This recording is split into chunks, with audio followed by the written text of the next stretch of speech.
And welcome to the Seahawkers podcast. I'm your host, Brandon Schultz, and I am joined by a couple of my good buddies, Clinton Bonner and Adam Emmert. How you guys doing? Oh, good. I just watched the Cardinals kicker kickoff, so if you guys are trying to sync up your feeds with what we're watching, there you go. Perfect. Yeah, we got Jamie on the sideline. Another silver jacket. 'Tis the season, I suppose. We saw Kurt. Oh, yeah. We saw Kurt earlier. All right, boys, here we go. All right. So Broncos couldn't do us the favor with the strength of schedule, and let's pretend it does not matter, right, Brandon?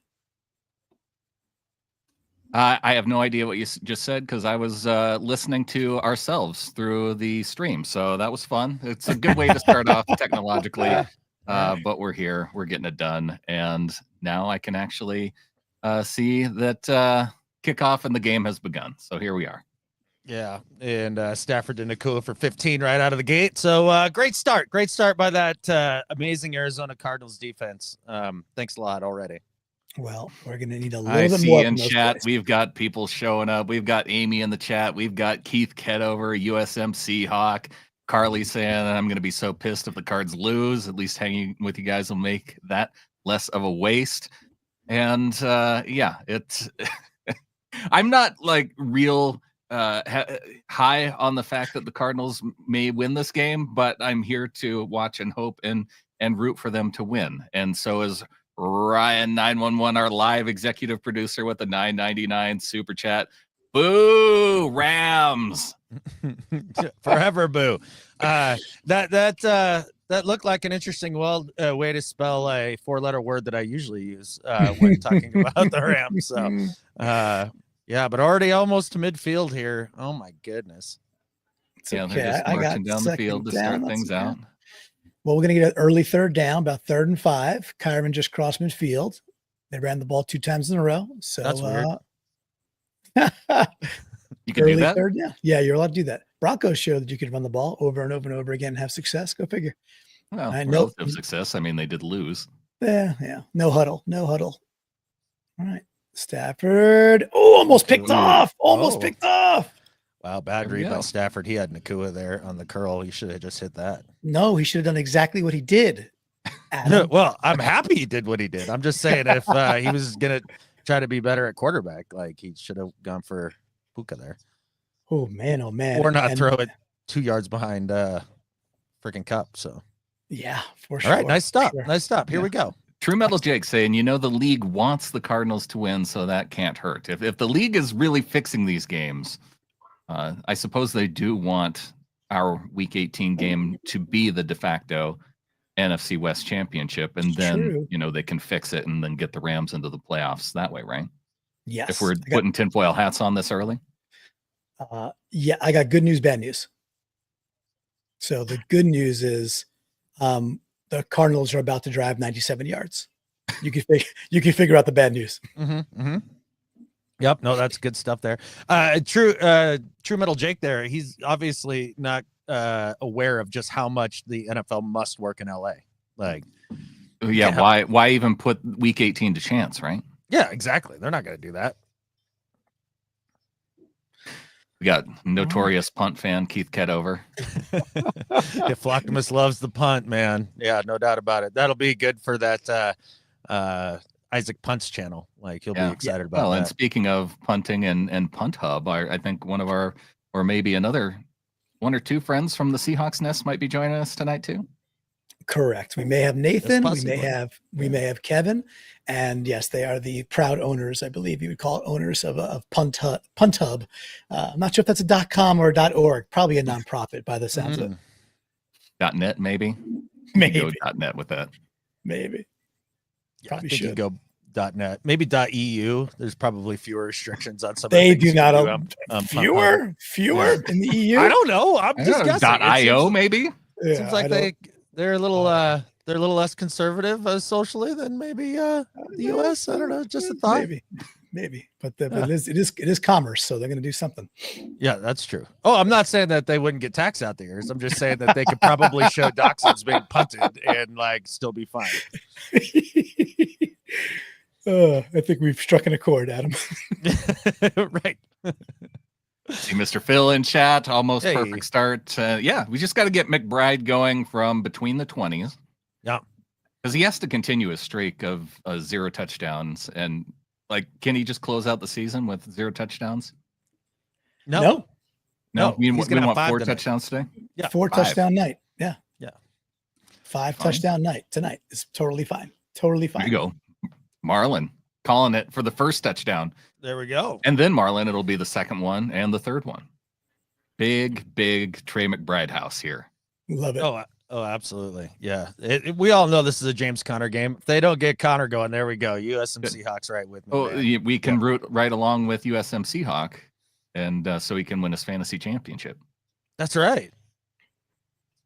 All right. I hope I'm the best in pretend championships. Hey, Craig, they all it's not so much we're getting together to root for the Cardinals. It's we're getting together to root against the Rams. Yes. And Right. Sean McVay's hair gel. Man, that was on thick tonight. Like you could see the comb marks on the Yeah. side of his head from where he streaks like the top part Mhm. forward. Yeah. I thought that was an interesting choice. When he goes to bed tonight, puts his head on the pillow, it'll go. You think like as McVay goes to bed, he has to like do maintenance on his hair just to so that way he doesn't hurt himself on the pillow. Yes. I do. Think. Although his pillow budget's probably pretty high. Just saying. It's got a lot of money. So we just saw Murray hit McBride here for a Ooh, little he gainer. So fumbled. if you guys are Okay. wanting call- to, ooh, Sorry, they looked like a fumble, but then they're calling him down. Maybe the ball definitely came out, but I think they blew the whistle. Or no, his ass is down. Or maybe I don't know. his shin was down. Come on. I don't know how Something far was- ahead Amy is. Oh boy. Oh, he's down. He's down. He's His knee- down. His knee, shin connected to the hip bone. He's down. Hey, there's our guy. There you go. Amy. Uh-oh. There you So- go. Oh, wait. Now what? I don't know. Cards just broke the huddle. What's wrong with you? 3rd and 3. We're having a good time. Oh boy, a little The false ball start. I came. think. No, did you see where the ball came out at the end? Am I way behind you guys? Oh, you must be way behind. Yeah. What happened? Okay. We spent all that time syncing things up. Were you pausing things and stuff? I haven't he? paused anything, and my NFL network still says live. This sucks. I think he's challenging it. Is what's happening. I think McVay is challenging the call. I don't think you can. Oh, I guess you can. Oh, get your Achilles covered up, Sean. What is it? Are you afraid the stadium's going to flood out while you're there? What a do? Like, I can't stand this guy. What to do? That looks pretty down to me, but I can't. Well, it's Yeah, got his- to work in LA. He was so down. His shin was down. I thought so. And your shin is your That's a knee, and Yep, he that's it. is. The shin's down. The ball's not out. Yeah. Shins yeah. down, and Oh, that's a base now ball's down. up. He's down. Thank you for wasting a timeout. You dumb. There's nothing hot about capris, Keegan. Even if that is the even if that is the trend right now. It's that damn Look at that. Hansel, Keegan. It's that damn Hansel. So hot right now. Are you guys back to 3rd and 3 in the snap? Correct. Okay. Correct. All right. Let's get an early conversion. Okay, here we go. Let's get field position at least flipped here. Catch that. Yes. It should be. Where are they going to mark that? It's a little short. No. Nope, they got it. Yes. Okay, I was gonna say that looked like a first down catch. Good enough. Good enough. Why don't you challenge that one too, McVay? You dude, you head. Well, that'll be the last time we see Wilson with a grab, so that'll be fun. Only if you took the over, buddy. Yeah, I should have just made a series of bets all with Ram success, and that would have helped out a lot. Correct. Although, did I end up winning this week on Prop Stars with my failed quarter bet of nobody Yes. scores? Yes. That's gross. It's so Super gross. I've only won like in the most terrible, gross ways. That's 2 weeks in a row too. Arguably, you lost in a more gross way the previous week. That's true. But I did tell Clinton that I would forfeit the crown just because it didn't feel right. Kyler on a boot, trying to get It's to the weird. edge. He gets about 3 Why or 4 would he fake it to a yards. running back and then pretend like he was going to pass? Like, why would you do something like that? That's an odd Again, play. that's allowed. I thought that was like, yeah, I thought that was only like Canadian football. Yeah, Yeah. it's not allowed. Not allowed. That's true. It was a win, and I didn't bet against the Seahawks. So See, I was flipping over to a different feed. I did not get to see the McVay Capris yet.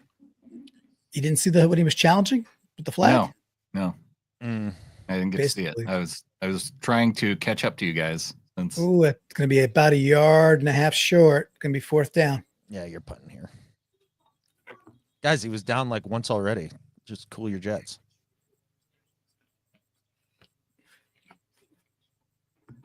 I love those 4-yard passes on 3rd and 5. 6. Yeah. I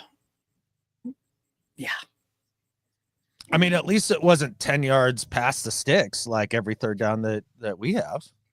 with nobody underneath. The Broncos did that in overtime. It was a 4th, or it was a 3rd and 6, and they just chucked it deep. Yeah, it was very, very YOLO. I guess that's the part that the offensive coordinators are stealing for Ryan Grubb's bag. Well, I mean, going back in the day too, Russ would do that all the time, like 3rd and 2, and taking the Kill deep shots. shot. Yeah, he'd get a lot of them because that was part of his game. But all right, well, they're starting with the ball about the 28-yard line. They're on 28, so pretty good punt. Kind of flip the script there. So yeah, not half bad. No, I'd say that's a mini win for their mini quarterback there. McBride still in play for getting that first touchdown. Somehow Yes. I just screen limited. I can no longer watch the game. That's cool. Good job. What did you actually do? Any idea? I don't know. Brandon keeps changing his stuff around. I think it's his fault. Oh, is it because I logged into YouTube? Probably. It kicked you out? Yeah. Oh, okay. Here, let me hop. I think because I'm also on my phone. Jesus. I know. He's on all Get the it streams. together, dude. It's like you've never done one of these before. It's like I didn't realize you were going to be using our YouTube account with me. It's the one I always use. I don't know. Oh, that's fine. You should be able to get back on now. Okay, I'm in. I will just watch a Special K ad. Wonderful. Wonderful. Can we just have a punt fest? I hope not, Keith. This would be a very, very long live stream if yeah. And while we are what we're doing. while you got to watch commercials, then we're gonna serve you a commercial. So if you are new here to the Seahawks Podcast Network, first and foremost, go Hawks. Second, go Cardinals for just one night. And if you're new, we'd love you to subscribe. You're here already. So youtube.com/Seahawks Podcast. It's free. Hit that like, hit that subscribe. Helps more than you know. And we'll be here all game. In fact, we're going to be giving away a couple of gifts throughout the game with some guest stars too. So stick around for that. More on that later. Brandon will control those toggles, but that's what we call a teaser, boys. Teaser. You're such a tease, Clinton. Thank you. Thank you very I much. know I still got to do the figure out how to do the prize drawing for. Well, last time we announced we were giving away a prize for YouTube comments. Correct. Was it just a couple weeks? That's only a couple weeks old. Not too bad. No Yeah, biggie. it's not like getting out prizes for Pick'em League or good. anything. Just in case you guys are wondering, AI has a fake website for us to go to for the full game streaming, and they were so serious about it they put it up there 4 times in chat. Oh, good. So, They spammed us. Cool. yeah. Cool. That's great. Let's see if we can get rid of all of those. There we go. Wait, am I just now way behind? Yeah, I am. That's cool. Nate saying Okay. these are fellow birds. He's not wrong. LJ Collier with a nice little shed block there gets off his guy on the edge and holds Kyron to about 3 yards on first down. Not terrible. Yep, you're way ahead now. I'm just getting Stafford under center. Well, Brandon, On this is 2nd and because 7? you're like logging into multiple YouTubes and I know. spamming our chat. Oh, that was on first down. Okay. I'm on second. Yeah. Second down. Yeah. Yep. They're just shy of the first down there. Oh, now I'm behind. How'd that happen? Well, sometimes when you're messing around on YouTube, Clinton. Now I am officially behind. Oh, yeah. They gave him a nice spot. That's cool. Oh, 3rd and 1. Yeah. Oh. Well, then they started running backwards as I got closer to the line. Yeah. Okay. I've caught up somehow. I was going to say he looked short. Yeah, but the side judge coming in from the bottom looked like he was giving him the first down. No? We're gonna need a big game from Seahawks legend LJ Collier here. So USM we Seahawks get the chain 12. gang on the field for once.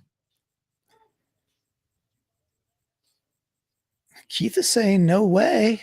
I don't know if he's saying like no way to it was short or no way to. I think he was Keith down saying, way earlier than where they spotted it. Yeah.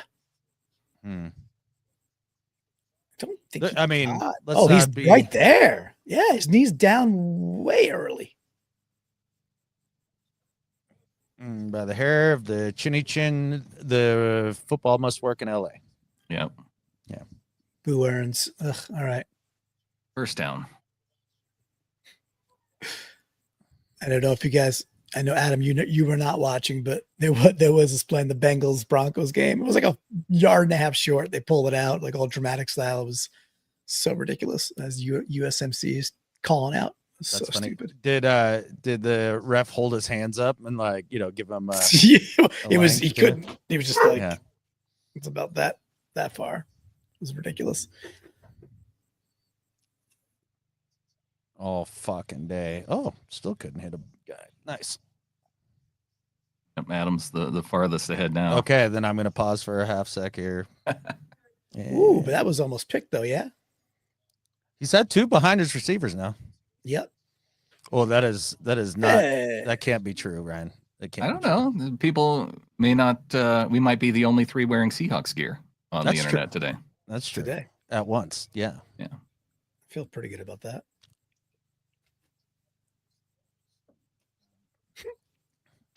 I feel like the answer to this question is easy, John. He bothers all of us. I mean, at he's least the Antichrist. At least we don't have to listen to him during the game. Like that's where the heck was Stafford throwing to? Nowhere. They should throw Your the mom's flag. house. Yeah. Throw the flag. He's in the pocket. There's nobody there. I've seen Russ flag for that before. Remember, it was like, oh, there's no more. It's like, dude, the receiver ran a route he didn't expect. But that was Geno actually last year. Tony Ost coming in with the Ooh. $11.99. Let's go Cards. Greetings Heck from yeah. Germany. Keep up the good work, guys. Go Hawks. Thanks for tuning in, Tony. They're down, Stafford, and I a bit of swear to pressure. God. That is batted down, boys. I swear to God, if they call this a fumble and give him the forward progress, I'm gonna lose my shit. They're still gonna punt. That's okay. Either way, but I want those yards. I want those $2, Adam. I want those $2. Yeah, that was a flaggable Geno Smith throwaway. Ooh. Very true. From Intentional grounding. Yeah. This is nice by Thomas here, right? Gets there. That's something where you could pop the old, I'm not asking for an injury, but that's a UCL waiting to happen right there, man. All right. Especially considering his previous elbow situations. Correct, Amundo. What is DJ? See, I do have my Cardinals red on underneath my Seahawks hoodie. So nice. Yeah. I I could couldn't poison myself with any of that. Yeah. All right. Well, not bad, boys. Not bad at all. Just a quick reminder for folks out there, take the YouTube link, or if you're out on Twitter, please share it out. We got about 130 folks with us so far. Let's get this up to several hundred, because what else you got going on? Several hundred. Let's get to 1,000. Let's go big. Hit the likes. Also get this out. Text it to your friends, your family. Only one prerequisite. Just make sure they're Seahawks fans, even Cardinal fans. If they're bored, they can come hang with us. We don't care. It's fine. Yeah, we want to to cheering for the same team for now. Yeah, it's none of those stinking Rams fans. That's all. And the crowd size that we have for this live stream, it really matters to Clinton. If it's huge, it's even better. Like, yes, yeah, it's correct. I'm drinking coffee. I got my new mug, by the way. Speaking of let's see it. Christmas gifts, I got this stellar beauty of a mug right here. So, well, apparently you're not the world's best dad. Oh, I already won that like 3 years in a row. So, give it to somebody else this year. Appreciate that. It's been a struggle over here. So Although now that I think Speaking about of this red shirt, it actually Yeah. says "World's Greatest Farter." I mean, father, and so I feel like it is world's greatest father. Despite they fix it at the end of the shirt. they did. Yeah, definitely wasn't a shot at all. So that's cool.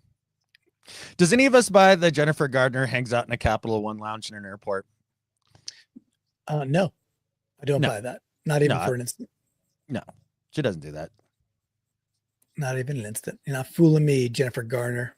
No, she's JetBlue in places, right? With that Capital One money. Still scoreless, Gustavo. She And we're does in have a that commercial Capital One break, so Yep, Cards get the ball. I did not notice the white yard line.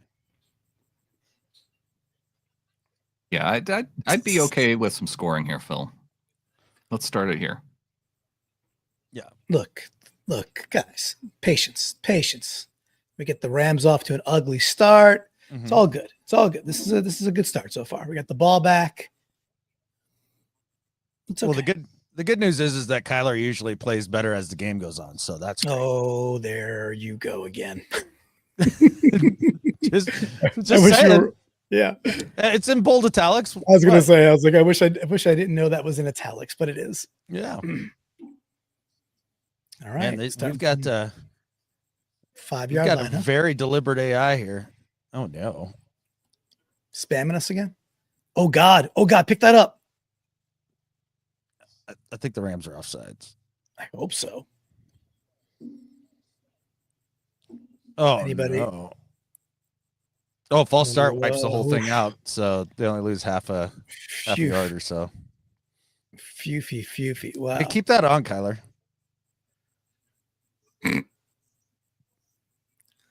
My video just blacked out, so that's fun. We'll keep you That's posted. cool. It's because you're on 72,000 YouTubes. Well, it's 1st and 12 for those that are actually. Oh, here did they to ask? Did they just ask all their Alzheimer patient fans like whose house this is again? Whose house? I can never remember. Remember one of these days. Got Kyler and shotgun. Little bunch left. Rams are showing blitz. They're just bringing 4. Little dump to Connor. Only going to get about 2.5 yards. Gets you out of the shadow of your own end zone, though. It's the little victories, Adam. It's the little victories.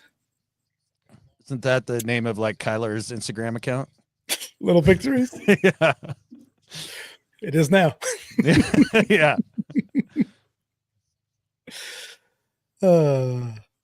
We can only hope that they continue to suck this bad, Carly. Yeah. Could be that, like, every so often you get the bad Stafford game. Maybe this is the bad Stafford game. Correct. God knows he won't have him against the Seahawks. Go out of pistol. Now they motion. Okay. Little fake. Oh, what a catch. Shot. Marvin Beautiful. Harrison Beautiful. Very nice. Shot down the left-hand side for about 16, 17 yards. Back shoulder throw. Right, guys? I forgot to wear my Cardinals jumpsuit to be in solidarity with the fans. Sorry. Balls. That's okay. The ball's out at about the 29-yard line. Going to be 1st down. Arizona Cardinals. Yeah, USM Seahawk making a good point here, I think. The 499 super chat. Should we wear all white at home next year like how the Cowboys do so they can play like they are away? Maybe we'll win more at home. This is a genius comment. The answer is yes. The answer is no. You never want to do anything that makes you more like the Cowboys ever. It's not like we're wearing Cowboys uniforms. We're still wearing our uniform. Wait, I'm gonna settle this. Also, 9-yard scramble by Murray to get it to 2nd and 1 around the left-hand side, which is great. Now let's settle this like gentlemen. Ready? What if they are throwback white uniforms, Adam? If we go with the throwback whites at home, and you could suspend the fact that it's anything like the Cowboys, would you agree to it? Maybe. I'll take it under advisement. Okay. And I gotta be nicer. Oh, Connor with an amazing 1-yard run. Look at that. First down. Bam. 1st down. That's what you do on 2nd and 1. Driving, boys. We're driving. We're driving here. Like it. We like it. We even have Hi, the Ken. coach reporting eligible lineman. Oh, I thought you were going to say he's reporting eligible himself. So that's a bold move, Cotton. Dana tried to swat at the official. Why were you mad at the official, bro? Oh my God, he's talking. He's not a mute. Okay. Gotta say, I like that white hat he had on, though. Just saying. Kyler trying to set up a screen. It's going to go nowhere. Incomplete. Uh-oh. Top water. He wants the action green. Yeah, Phil, I to go agree. away. Someone was just calling for it. I think they were rubbing on you a little bit. They know your love for the action green. Hey, look, like I said, some of us have a little more taste than the stuff that's just in our mouth. So look, after the last couple of years, I'm ready to suspend action green for, it deserves a season off. Let's put it that way. If they keep winning in them, that's fine, but it hasn't worked out that way. We've been getting smacked in them. All right, Kyler back to pass. He fires it because freaking left tackle was false starting. I thought so. Which, all things considered, not the worst outcome because that was not going to be complete regardless. Okay. Let's get some positive plays here, Kelvin boys. Beachum, man, I can't believe he's still in the league. No wonder he false started. Yeah, because Paris Johnson's out, right? Yeah, that's problematic. It is. It is. All right, Kyler shotgun again. Connor to his right, offset. Got 2 and 2. Little Chuck Woolery out there. That was a little too much air. Oh, you're definitely ahead of me now. Oh boy. Ooh. Kind of ran over the guy for a sec. I wonder what happens in space-time that I lose like 10 seconds and then you're ahead of me. Are we Brandon's just like putting on a stream and just letting it go? I think Brandon is creating small miniature wormholes and tearing fabrics and getting a little ahead. It's not his fault. He just does that. That's my guess, at least. Third and very long. Okay. To bring in a fifth guy. Kyler's got to scramble. He's about to die. And he does the thing that Kyler does. He just falls down. He just goes down. That's about a loss. Okay. And to give up all that field position as you just finally got yourself out of the shower. Yeah, just flipped the field. And now he's going to run backwards and then sit down. 5, he was taking notes from Caleb last night. 10. Or the other night. Basically a 15-yard loss right there. Beautiful.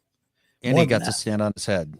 Super 17-yard loss on 4th and 30. Go for it. Just like run a Wildcat with DJ Dallas. What's the worst that could happen? You got DJ Dallas on your team. Of course you run Wildcat. I agree. Have him throw a jump pass. That's a pretty good punt. That works too. And that's a good tackle. It looked like he was trying when he punted it, though. It looked like he gave it like the old just soft swing there. The old soft swing. Yeah. All right. Well, more commercials. All right, here we go. I'm gonna try and figure out how to do this giveaway live during the commercial. Ooh. It's gonna be fun. I know. Listen. Do you mean the one that like is already owed or a new one? No, this is the one that's owed. Gotcha. Cool. All right. Look at us. YouTube comment picker. Oh. We are gonna filter duplicate users. And we're gonna pick one winner. AI. I hope it's a comment that is calling me stupid. Those are my favorite. 6+2. Can we do it? I think so. Aren't the ones calling me stupid like 7-1 to calling you stupid and like none for Brandon? I'm pretty sure that's how that goes. All right. It looks like we got 19 people. Now I just have to figure out how to make it select the winner. See, folks, you can see how contests are rigged real time. This is how it's done. This better be this button and not like a link to some spammy site. I hope it's a spammy site. That'd be funny. Hey, Andrea Springer. There we go. All right, Andrea. Send an email, gohawks@seahawkerspodcast.com or go to seahawkerspodcast.com and click the comment button. And Andrea, send your address. We are sending you, what did we say? We're something from our Seahawkers podcast store, right? Yeah, we had said a t-shirt, or a hat, which there's some really cool ones of all those from our store for sure. Which I think we should probably share the link with people. See, Sorry, John John. knows. John knows just how rigged it was. Him and Gary. We saw it. I remember her comment too. Yeah, I because, didn't win though, so we're fortunate. It for was that. great. The best part about that comment is that it was from Adam. You made the comment about the Genosance. Yeah. And then she re-upped it and was like, saying how much she liked it basically. So she wins because of that, which is cool. That's right. That's cool. See what happens when you don't call me stupid on the internet? Yeah. So it is stuff. rigged. Yeah. Perfect. It is rigged. All right. Yeah, we'll do another giveaway here soon. I'll have to figure out what I'm doing. I'd be afraid to go to Vegas with John. Like, he's already do another. Let's go. Do another. Yeah. Spin again. John, if you could get 10 or 15 more Seahawks fans in here, we'll spin one up for you, buddy. Promise. Oh, how you gonna verify that there, big dog? I'm just gonna believe. I believe in All right. John. About a 3-yard loss on a first down run for Kyron. That went absolutely nowhere. Robinson, that's their rookie, right? Number 56. Yeah. If you say so. Right? Isn't he the rook? Their defense is Buda Baker, and then that's that. Yeah, but they got that rookie guy. I'm pretty sure Demarius Robinson. What's his name? Let's look it up real quick. Or I'll look it up real quick while you guys chill. I keep banning this full game streaming. I think one. Yeah. They just keep coming back. Flag. They try to go to quorum. Let's see if this one's coming back. The Rams are walking backwards. McVay looks a little pissy. The Rams are walking it back, boys. 10-yard penalty. Go that way. Jonathan Gannon's like, sweet. Entirely too much hair gel. Game over. He's like a slightly more handsome Napoleon Dynamite. I guarantee you in the team cafeteria there in Arizona, there's been a time when Jonathan Gannon has looked somebody and was like, get off my tots. I love it. Gosh. I'm going to do my best to ban AI, all of AI tonight, Sam. Wow. Watch out. Watch out, Skynet. He's coming for you. Yeah, Darius Second and Robinson. 22. Oh, blown give up up in the play. backfield. Let's go. Wow. Let's go. Cardinals. The second White down give up flying in. play. Kazir White. Okay, hot take. Linebacker. I Yeah. officially now believe that Sean McVay is going to throw this game just so that he can play Seattle next week and try to break our hearts. I think that's what he's going to do. Well, I applaud that. I like that train of thought a whole lot. After this play, I'll tell you my philosophy. Give up play, 3rd and 24, but Kyron's got a lot of room to run. Oh my gosh. Maybe get him down. There we go. Okay. That's okay. That's enough. They're still going to punt. They got 18 yards on I know. their third down give up play. Yeah. So, Adam, my philosophy or my take, I like what you're saying there, that he's going to force the game. I thought that Coach McDonald purposely suppressed our offense to lull McVay into a sense of security. That it doesn't even matter if they win this game or not. That was my take. I took it back a step further. I think it's brilliant because I think that it's very easy to fool FSU players. Like, they're just not all that smart. So they're not there for the academics, and half their defense is just dudes from college. So, yeah. Well, the Tamarick Vanover slander will not stand, Adam. It will not stand. If you know that name, well, yeah, you've been with it for a while, like us. There we go. NFL scriptwriter in chat, Josh Rhodes, confirms Adam is correct. Okay, cool. Very good. And just to confirm, Darius Robinson is their left defensive edge. He was their first round pick this year. He's been hurt quite a bit, and he made a nice play on that last drive. So good to see the young man out there making some plays for our favorite team. First round pick. The other. Oh, Marvin because Harrison. They traded Marvin Harrison. Harrison. Right. That's right. It's funny to almost forget him because he hasn't really been Well, let's hope he has a He's consequential. going to have a big night tonight, though. There you go, Brandon. He had a fast start with that back shoulder, so you got a fast start. I love it. He did. Okay, good. Yeah, Trask has a point. If it is rigged, then the Cards will win. TV money wants there to be an NFC West champion. And rumor has it, if it is all for all the marbles, the game will be next Saturday nights, is the rumor. So we'll see if that holds true. Let's see if it matters. Let's hope it does. Why would you not have it on? Well, I guess because it would just be your Saturday night prime matchup, right? Because it wouldn't really impact any other teams at all. I think that's correct. And the Rams plan on Saturday, then they would get their full allotment of rest, and then we have our extra rest, so you're not getting one of those situations. I think you're both right about that. Either way, we get more rest than the Rams. That's right. Yeah. That's correct. It'll be the just amount of time for Ryan Grubb to figure out how to call an offense. Like, it's going to be perfect. Hey, when he had the bye week, it helped, right? That was a good showing. Yeah. It's just that when we get to 3rd and 2 and 3rd and 3, just reminding him that you are allowed to still run the football when you're in 3rd and short. In fact, some might even call it an ideal time to run the football. That's the next step in the progression, is running in 3rd and 2. The next step to the progression is to get a new guy. That's the next step. I'm not done with this year. There he is. He's open. McBride, big. Go. Oh, don't go out of bounds. Put your shoulder down. Be a man. Let him be. Turn it upfield. Score your first touchdown. Finally, both of you guys, let the guy be. Just got us like 40-something yards. Come on, boys. Come on. Look, I'm not in the Discord for a Seahawks game. I don't have to be extra positive about either of our division rivals. I said he had a nice catch, and then I dogged him for being a wuss. Like, I feel like that's fair. I like that he saved his knees and he's still in the football game. All right. First down at the 47-yard line. The Cardinals at the Rams 47. Yep.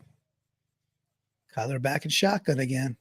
I think it's Trey Benson off his left. I'm not sure if that's Trey Benson. Ball off. Ooh, that ball that gets shot out of a cannon. Is that Benson? Who's 22? It is. 22 is Carter. Michael Carter. Benson's out tonight. Okay. There we are. Good. Okay. Michael Carter. He was right. He came from the Jets. He was drafted from UNC. He was somebody's backup. Like a good, was it Javonte Williams? I want to say. Yes. He was like his backup, right? Yeah. Yeah. And there was like Sam Howell teammate. That's right. Tony Ost with the $5.99 super chat. What are your honest thoughts about LJ Collier? To quote Adam, who? Hey, I'm happy for him for carving out a few years in the league. I just thought that he was going to be out of the league after his first stint there with the Seahawks, but first round pick, so I guess he gets another shot, and he's carved himself out a rotational role, and he had the one play against us that last game, or in the first game. So yeah, nice for him, I guess. Rotational, but I think getting majority of the snaps for the Cardinals. Yeah, he starts for them, but I mean they're a bad defensive line, or at least a no-name defensive line that's been playing maybe above their weight class. But hey, I'm with Adam in general. Like, good for him. They stuck around, found a way, and he's making some money playing football. That's cool. And he's here to help us tonight. I did meet a millwright in a sawmill in Louisiana about 6 months ago that was tight with his family and like knew LJ growing up and all that stuff. Wow. And yeah, he really liked the guy, and he was going off about it. And it was really hard for me because he saw my Seahawks hard hat, and he's like, "Oh, LJ Collier, family friend, and blah blah blah." I was like, "Yeah, yeah, I love that his name starts with L and then has a J in it. Like, it's cool." Yeah, man, I love that. The thing about Collier, though, if he would have been drafted in the 3rd round, I don't think there would be nearly the kind of expectations on him. He wouldn't be considered a quote unquote bust necessarily, because I think it's just had to do with the fact that he was in the 1st round. If you take a guy in the 3rd round and he's still in the league by year 5 or 6, Hey, that guy isn't a bust. I mean, you can't really say he's a bust, even with the fact that he's been in the league now for as long as he has. But I mean, Jermaine Ifedi's still in the league. So, I would counter that with that and say, look, he was a bust for us, and that's fine. We spent a first round pick on the guy. He was a bust, and he's stuck around and played a few more years. That's good. I think both things can be true. Yeah. That's my take. That's very nuanced and gray, and I'm not sure I can have that. I want my football opinions in black and white. Kyler, rolling out. There you go. Launch it downfield. He's going deep. He's got a man. It's he underthrew it. Oh, Wilson had that. God. Wilson had that as a flag anyway. So Kyler underthrew that. Yeah, but not really. That's not by a ton, but that's not a bad ball. Like, you gave your receiver a chance to body a guy and then just go get it. It's a B- ball. It's an F- catch.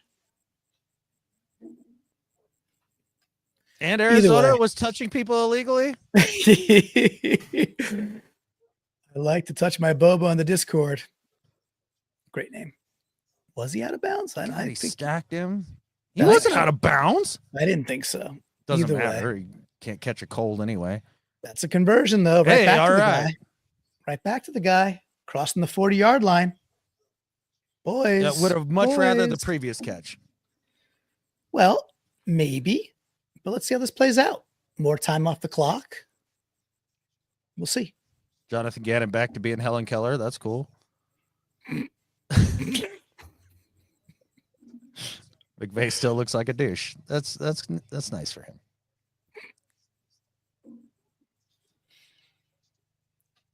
Plan run here. Kyler's got some room. He's getting to the outside. He's got another 8.5 yards. That's a nice. 8-yard gain on first down for Kyler. He's not happy with the ref for some reason. I think he thought he got a little done dirty on the sideline. I would say no. Kyler, he's still in bounds. Yeah, exactly. Out. I agree. He almost hurt my Call of Duty hand. Which one is that, do you think? I know you got to play with two hands on a controller, but which one's his Call of Duty hand, if you had to guess? I'm going to go left. Isn't that like the maneuvering button? Totally. Yeah. You can still like run up to headbutt people or something. I don't know. I don't play the game. I think you're right. Michael Carter with nice the little first run down. for first. All right. Down to the 23. Oh, there's a flag. Oh, boy. And that's coming back, boys. Brandon, are you all caught up timing-wise? Yeah. I'm just trying to make sure Nightbot's awake to try and get some of these bots out of here. So is that irony? Yeah, that we're using a bot to combat bots? Yes. I think that's what you have to do. Yeah. Fight fire with fire. Mm-hmm. Up to about 180 people now hanging out with us. So just keep sharing this out. Let's get this thing 10x. Come on, let's go. And if you are new here, hit that like. Want a low key root for the Cardinals, but still make fun of them a little bit. You found your spot. Like, here we are. Right in that slot. They're back in shotgun again. 4-man rush. He's got time over the middle. Hits Harrison for about a 15-yard gain. Yep. First down at the 24-yard line. Nice job by the rookie. Not bad for the fourth best OSU receiver on that team. Is this the start to Skynet? We're past Terminator 2. We survived that. We're okay. Are we? I don't know. I feel like we are. I mean, we're beyond the future that was predicted in the movie Terminator 2. Yeah, but didn't the third one end with 2012? Oh, you mean like that? Okay. Kyler play action back over the middle inside screen. That should have been more. That's okay. But it's all right. Positive game. 5 yards on first down. 40 seconds off the clock. Yes. Am I watching the clock? Yes. Yes, I am. That's what I do. Let's go. I do like the Cardinals helmets. I do.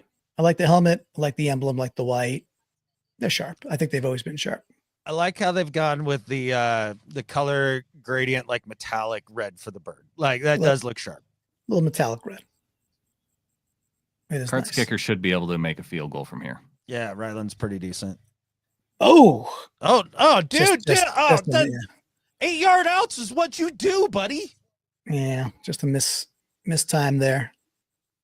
Bad throw by Murray. Went back to Harrison, tried him on the right-hand side, but okay, 3rd and 5. Let's see what we got here. Let's see if we can dial it up. All right. Too much Cardinals glazing. Funny. Okay. I'll be sure to put in a few more pointed comments there, Nate. I'm sorry. Nate's funny. Nate's a great member of our Discord, getintheflock.com. Get your butts there.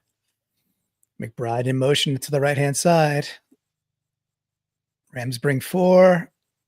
It's going to be a yard short, guys. What do you do? 1 yard short. Take the points. But I don't think they're going I think you go. Rams have been, well, I guess the last few weeks, Rams haven't put up a ton of points. Your defenses look good. Yeah, kick the field goal. I think you're right, Brandon. Maybe I should switch teams out there, call a timeout, and then switch my mind again. Like they are not. Oh, we're going for it. Yeah, they're going for it. I don't hate it. Either do I. Are they under center? They are under center. That's weird. And a fullback. What are we doing? Ooh, it's not going to get there. Oh, that was Connor gets stuffed. Rams ball. Sean Connor, you run faster. Boo Earns. I don't hate the call. I don't obviously like the execution, but what can you do? Like, you got to live with it. I'm getting more and more annoyed each and every week that these FSU guys end up making plays and nobody's talking about Aaron Donald. It really does anger me. They did. Okay, well, this is what it is. I don't hate the decision. You play to win the games. Be aggressive, go for it. I agree. And now they got the ball at the 11-yard line. It's not the worst outcome to start that. So I just want points on the board. I hear you. The inside, de facto fullback draw to Connor is what it is. I like to see them give a dude. I like getting under center. We talk about that all the time, but I like to give the guy a little bit of steam. Let the guy get going back there. Yeah, and if it's going to be a quick dive, I know Connor's pretty powerful, but is there some other dude that's a beefier boy? But it didn't work. What can you do? It's all right. Yeah. McRib commercial. Did you guys get the McRib commercial? I did, and I purposely ignored it because I do like McDonald's pickles. So there's that. So many things wrong with that. One, why are you eating intentionally rotted food? I don't understand it. Pickles are disgusting. Like, they're one of the worst foods ever. And then McDonald's pickles? Like, where do those come from? Like, what lab were they growing in? And I don't know, man. I'd be very dubious about that. I just don't mind McDonald's. I don't eat it very often. I just don't mind it. I like the fries and I like the pickles. Their fries are good. Like, you can't deny that. But on travel food options, what's not good? IHOP. Never IHOP. Don't go to IHOP. It's that I have had 5 in a row terrible experiences at IHOP. 5? That's a lot. That's what I'm saying. I mean, what are they getting wrong? I mean, everything but one, just gotta have staff when you walk in the door to seat you. The second time I was there, I had to actually clear tables for the waitress because she was so overwhelmed. There was nobody there. The food came out cold. The food has been wrong every single time. It's been awful. And then when I finally did get the eggs Benedict that I ordered, at least at room temperature, it might as well have been made of cardboard. Just gross. Okay, Rams Denny's is back light on the years field. ahead of IHOP. All right. Flag on the play. Got to be a false start. There we go. Little tie bow. Back that up. Little tie bow. Let's do it. Gotta like when they want to do a little additional exercise out there. I like that. I like that, boy. And if IHOP wanted to be a good restaurant, it'd be the International House of Waffles, not pancakes. All right, just right there. They screwed up. I mean, yeah, because at that point you could be IHOW, and that's kind of cool. Yeah. If you want to stay with that, of course. All right, hand off to Kyron. He's got nowhere to go. He's going to lose a yard. Yeah. Eat it, buddy. Going to be 2nd and 16. Cards D has come to play today here in the first quarter and change. So did that guy. Yeah, Wow. who was it? It was Ryan Bowen when we went to the Patriots Seahawks game that was dressed as had the Ultimate Warrior face on, right? Yeah, that was great. His was superior though. I'm not. Well, it was Seahawks themed, so just. Gosh, I forgot Nate had terrible takes on pancakes. Oh, Nate. It's okay. The other Nate makes up for it. All right, Stafford. They got at least one Nate's correct. Looks like it's going to be zone. It is. He's it's bad. Crosser. Oh. Yeah. I think I'm a little ahead of you, Adam, so I'll try and be a little quiet. No, that's okay. I can just go beep beep. No, I'm probably caught up with you. Okay. Batted down. LJ Collier getting his big mitts on. Yeah.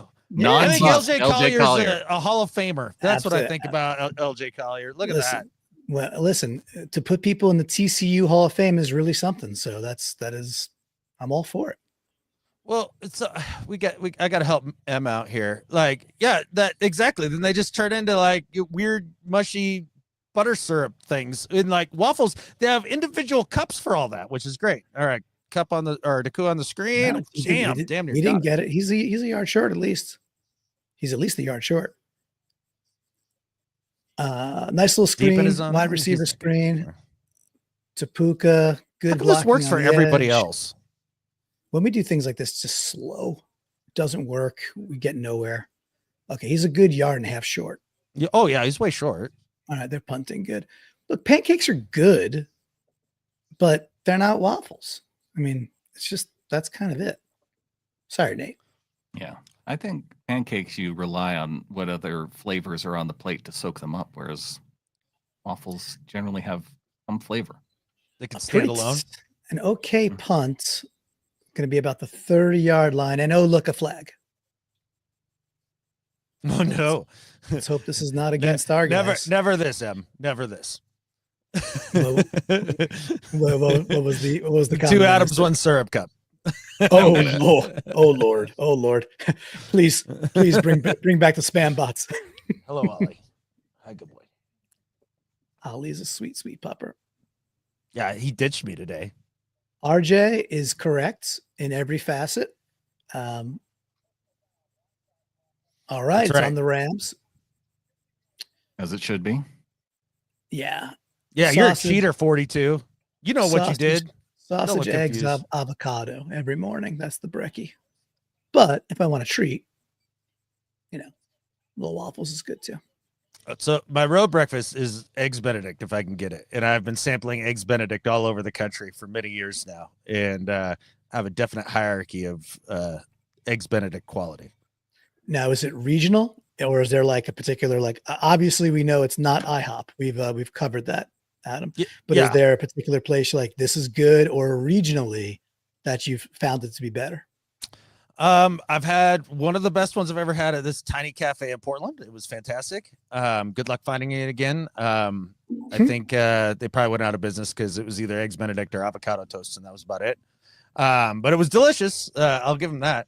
The best is honestly right in Missoula at the Laughing Grizzly. And yeah, I like the name.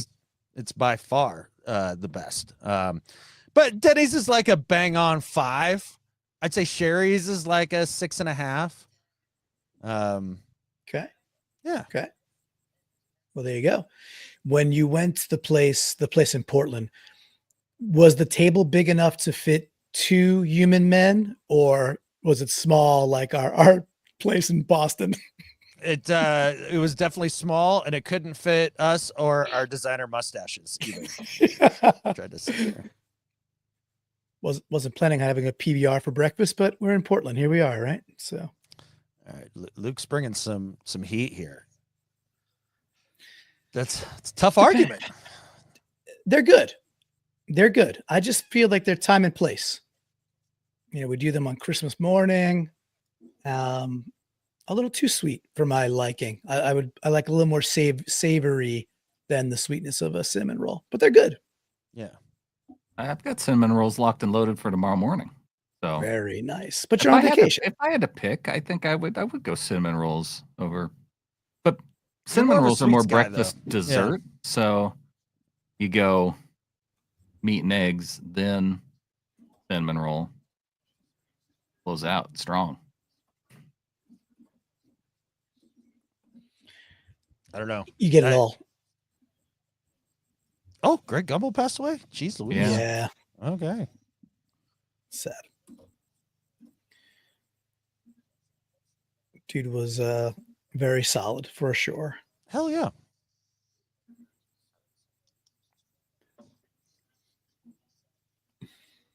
All right. Okay. 85 15 yards yard to glory. Let's go. Let's do it, boys. First touchdown finally incoming. For Trey? It's gonna be, Sure. gonna be Anybody. big- I'll take play, Trey. anything. Nice handoff. Nice. First down run. Back, Physical. back. Look at that.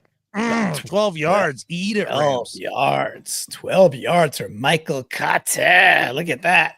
Right? UNC. Jeez. Got to give a little love. Actually, let me check the score before I do this. Let me just make sure that I got this right. Mhm. It So if involves this game were rigged, wouldn't they find a way to flag the Rams on that fourth down call just to give Arizona a few more tries at the end zone? I think so. I think you're right. Or do they just try and keep it as close as they can? I don't understand totally how the It's rigging gonna works. Come back for holding. Yeah, but there might Maybe be some, offsetting. Ooh, point both ways.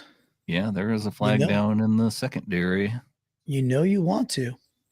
Am I really all pixelated? You look kind of mean. No, you look great. Oh, okay. Yes, one by each team. Good. Martin was saying that his internet's bad. Oh, okay. Yeah. Well, then, I look best in 8-bit, no doubt about it. Got to turn that down to 144p, folks. Adam, if you had your own 8-bit music, 8-bit music that would go along with you in 8-bit, what would it sound like for the people? Oh my. Doopa doopa doopa doopa. Doopa doopa doopa doopa. That's pretty much it. That'd be my whole day. Just me walking around stupid, stubbing my toe and getting angry, and then back to just being stupid again. Wonderful. Oh, I'm very glad I asked. Oh, I could have a little run in there, like a doopa doopa doopa doopa doopa. Yeah. The grunt in there is my favorite. Yeah, I love it. I love it. To see a game called like Sawmill Run, and he's gonna go between terrible sawmills and. Oh my God.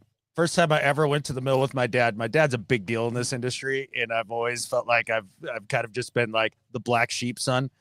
Go to the sawmill for the first time. We're there for 5 minutes. Immediately trip over a stair, land face down on the catwalk. My hard hat flies off and goes down into the conveyor, and he just stops and turns around and looks at me and just, big play! Big play, Trey. It's a big play, Trey, boys. Nice. Big play between the 20s, Trey. That's right. Big play, That's Trey right. for short. That was Boy, awesome. another flag. Oh, Are we serious? I think it's come back again. Another flag. Well, Yeah. you got time to finish your story, Adam. Sorry. Oh, yeah. No, just ate shit. Lost my hard hat. He just sighed with disappointment and clambered down to go get it. Cheese grated my hands on the catwalk. Jared's just standing there laughing his ass off. It was humiliating. I just desperately wanted to not be, incompetent that first day. Couldn't do it for 5 minutes.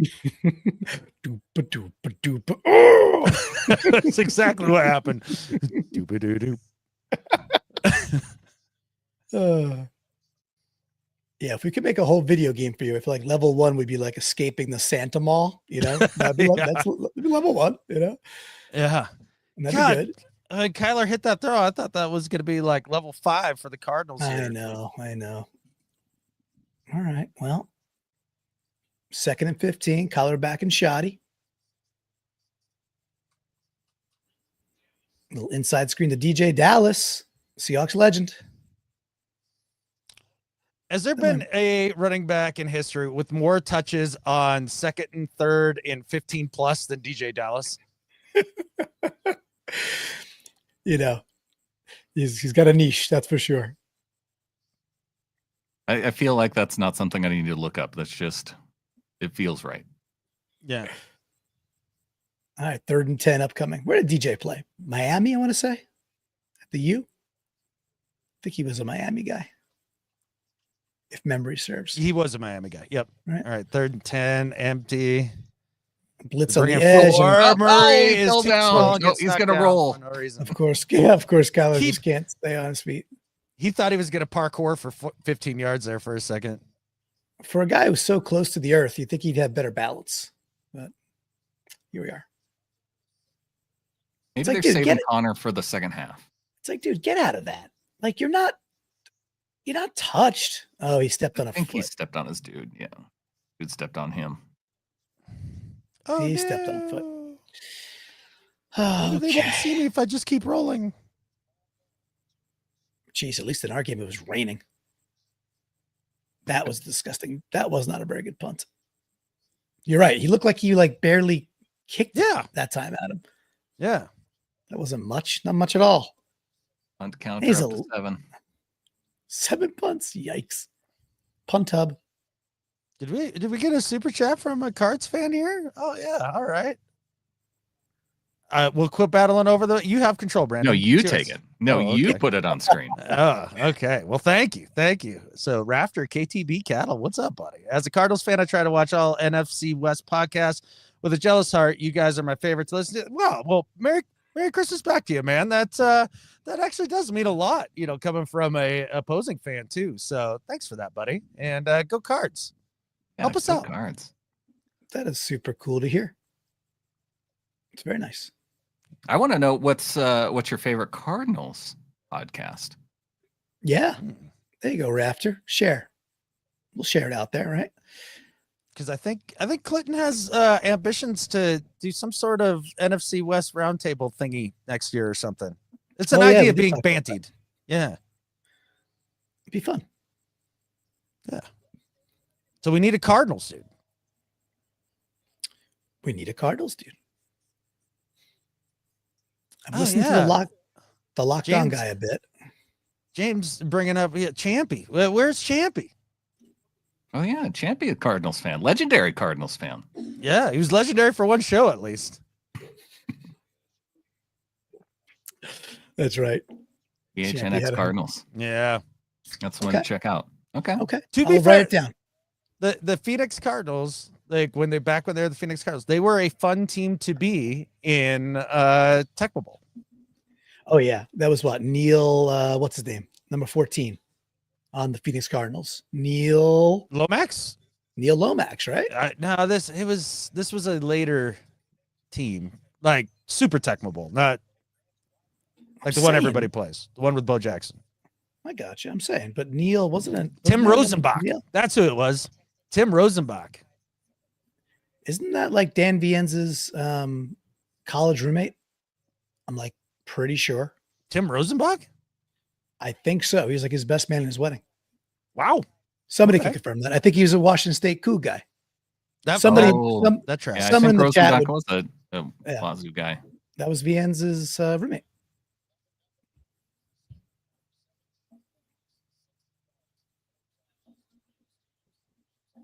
No, Dan's not that old.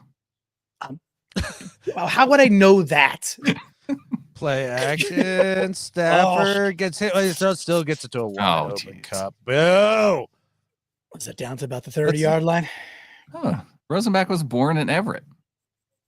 Oh, no kidding. Nice play here by Stafford. Stuck in the pocket. He even got hit a little as he released it. Oh, he definitely got hit. Ball's down to about the Cardinals 31-yard line, first down. 6 minutes to go. Q2 in a scoreless affair. Clinton might know that just from talking, like speaking to Dan, like he's had conversations with him. Yes. Yeah, he's also brought it up on his podcast, and I listen to Dan's stuff. All right, Stafford chased, has to dump it for nothing. Second down. There you go, Clinton. PHNX Sports Podcast. Cool. There we go. Oh, and All he right. gave us another $2 for it. Thank you. Yeah, man.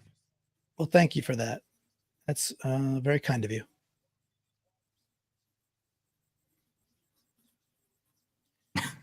Garrett saying how much you want to bet fans from both of these teams made fun of our game for not having any scoring. Yeah. Yeah, exactly. 25 minutes into this thing. Has to ditch it again. Has to dirt it. Good pressure by the Cardinals. It's going to be 3rd and 10. Must have been great coverage on the back ends. Yeah. Okay. Well, you had plenty of, I mean, Yeah, relatively you had time. decent amount of time. Agree.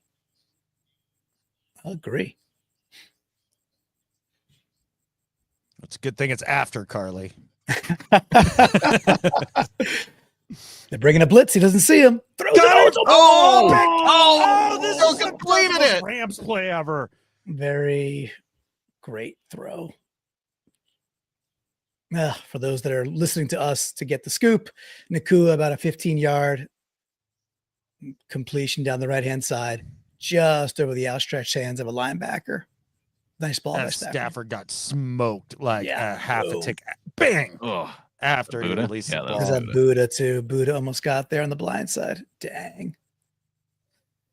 First down at the 16-yard line. Yeah.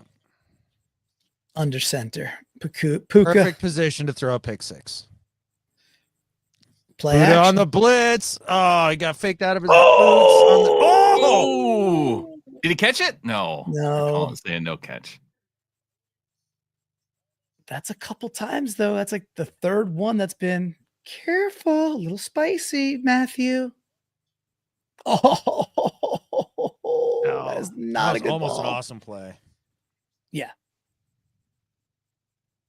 Careful, Matthew. There you go. Put Puka on the dirt. I like him and all, but put him in the dirt. Stafford was outside the pocket. You can do that. You can do these things. Them's the rules. No rushes for the Rams this drive. Okay. Stafford steps up. He's going to scramble. He's got. Get him! Oh, dude, what are you doing? What? He's got the first Why down. did 58 just run by him like he didn't exist? It was either 55 or 58. One of those dudes just ran like straight by Stafford like he didn't care.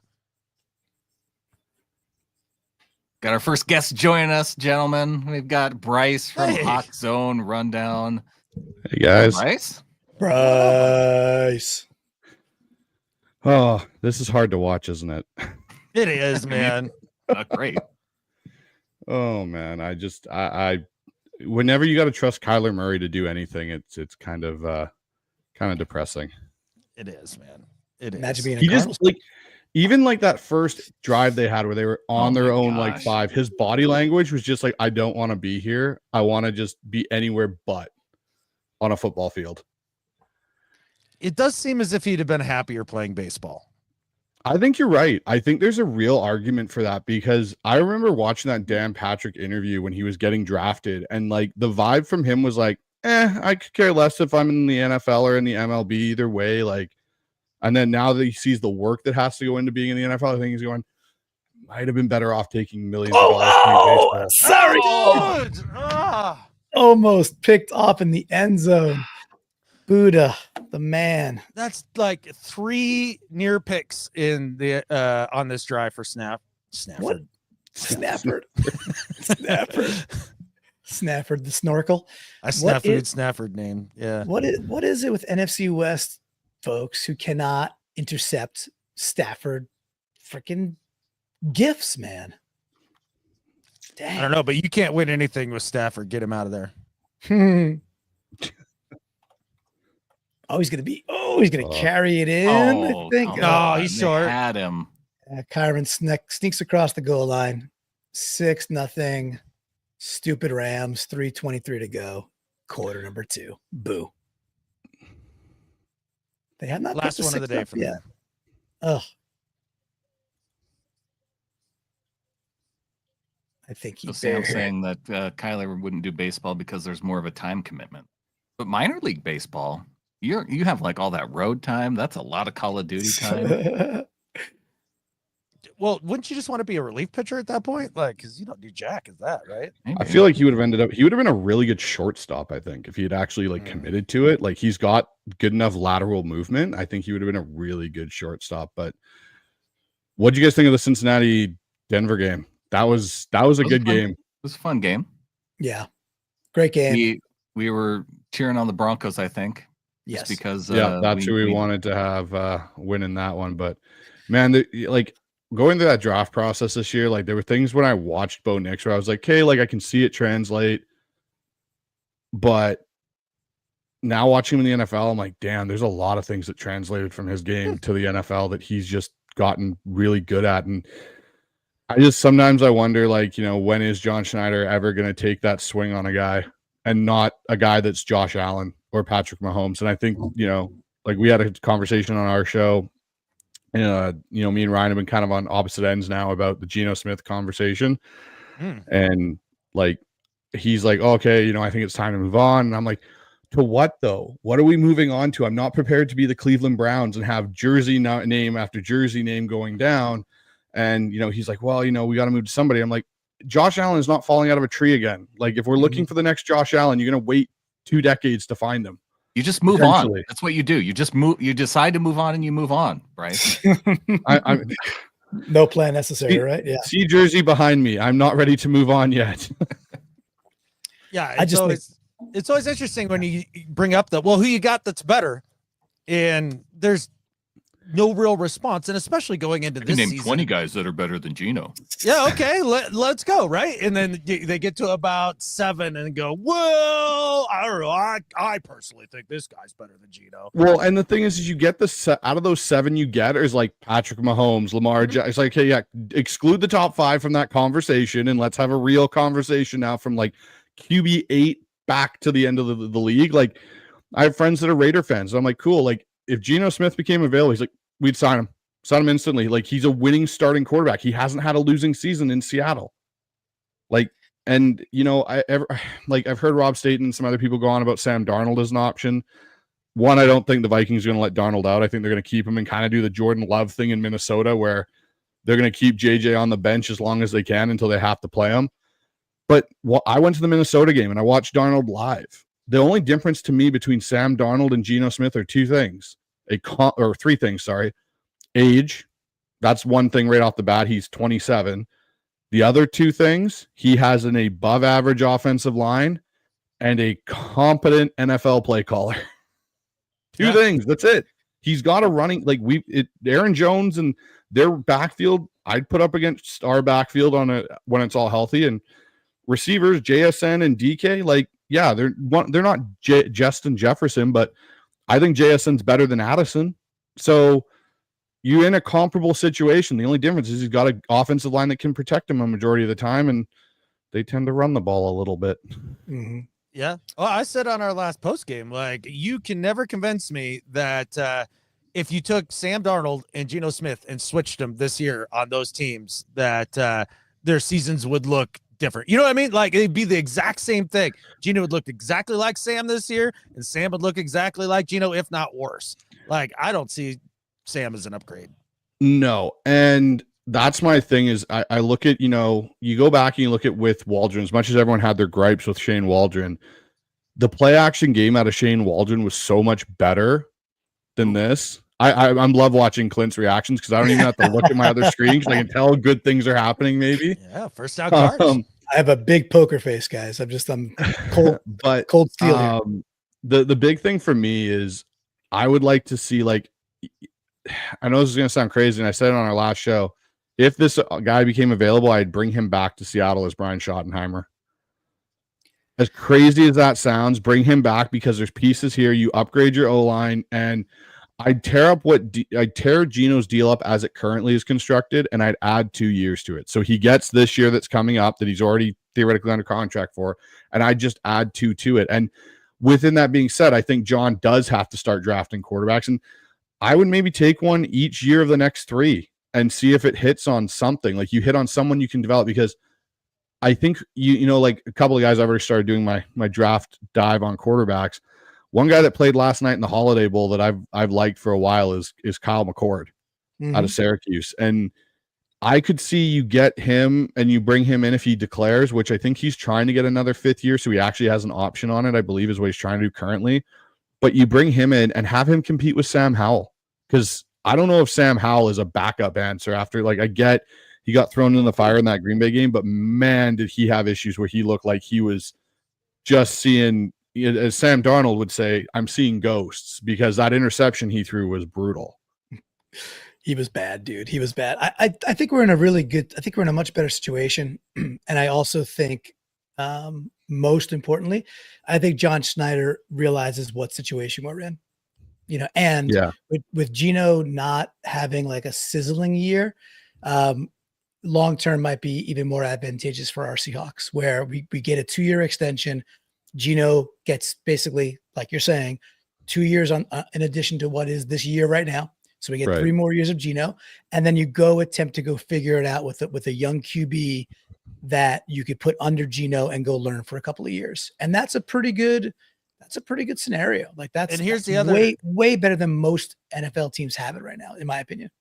And here's the other reason why it would matter having Geno for those extra couple of years here going forward is you're likely not going to be bad enough to be picking in a spot where you're picking one of these top dudes, right? So what you're going to be doing is taking swings on 2nd through 5th round guys that you really like. Cool. I'm into that. Like, it's going to be very much more miss than hit just by nature of the draft and all that. But you're going to need, say you hit on a dude, he's going to probably need a year or 2 or 3 to sit behind somebody like Geno.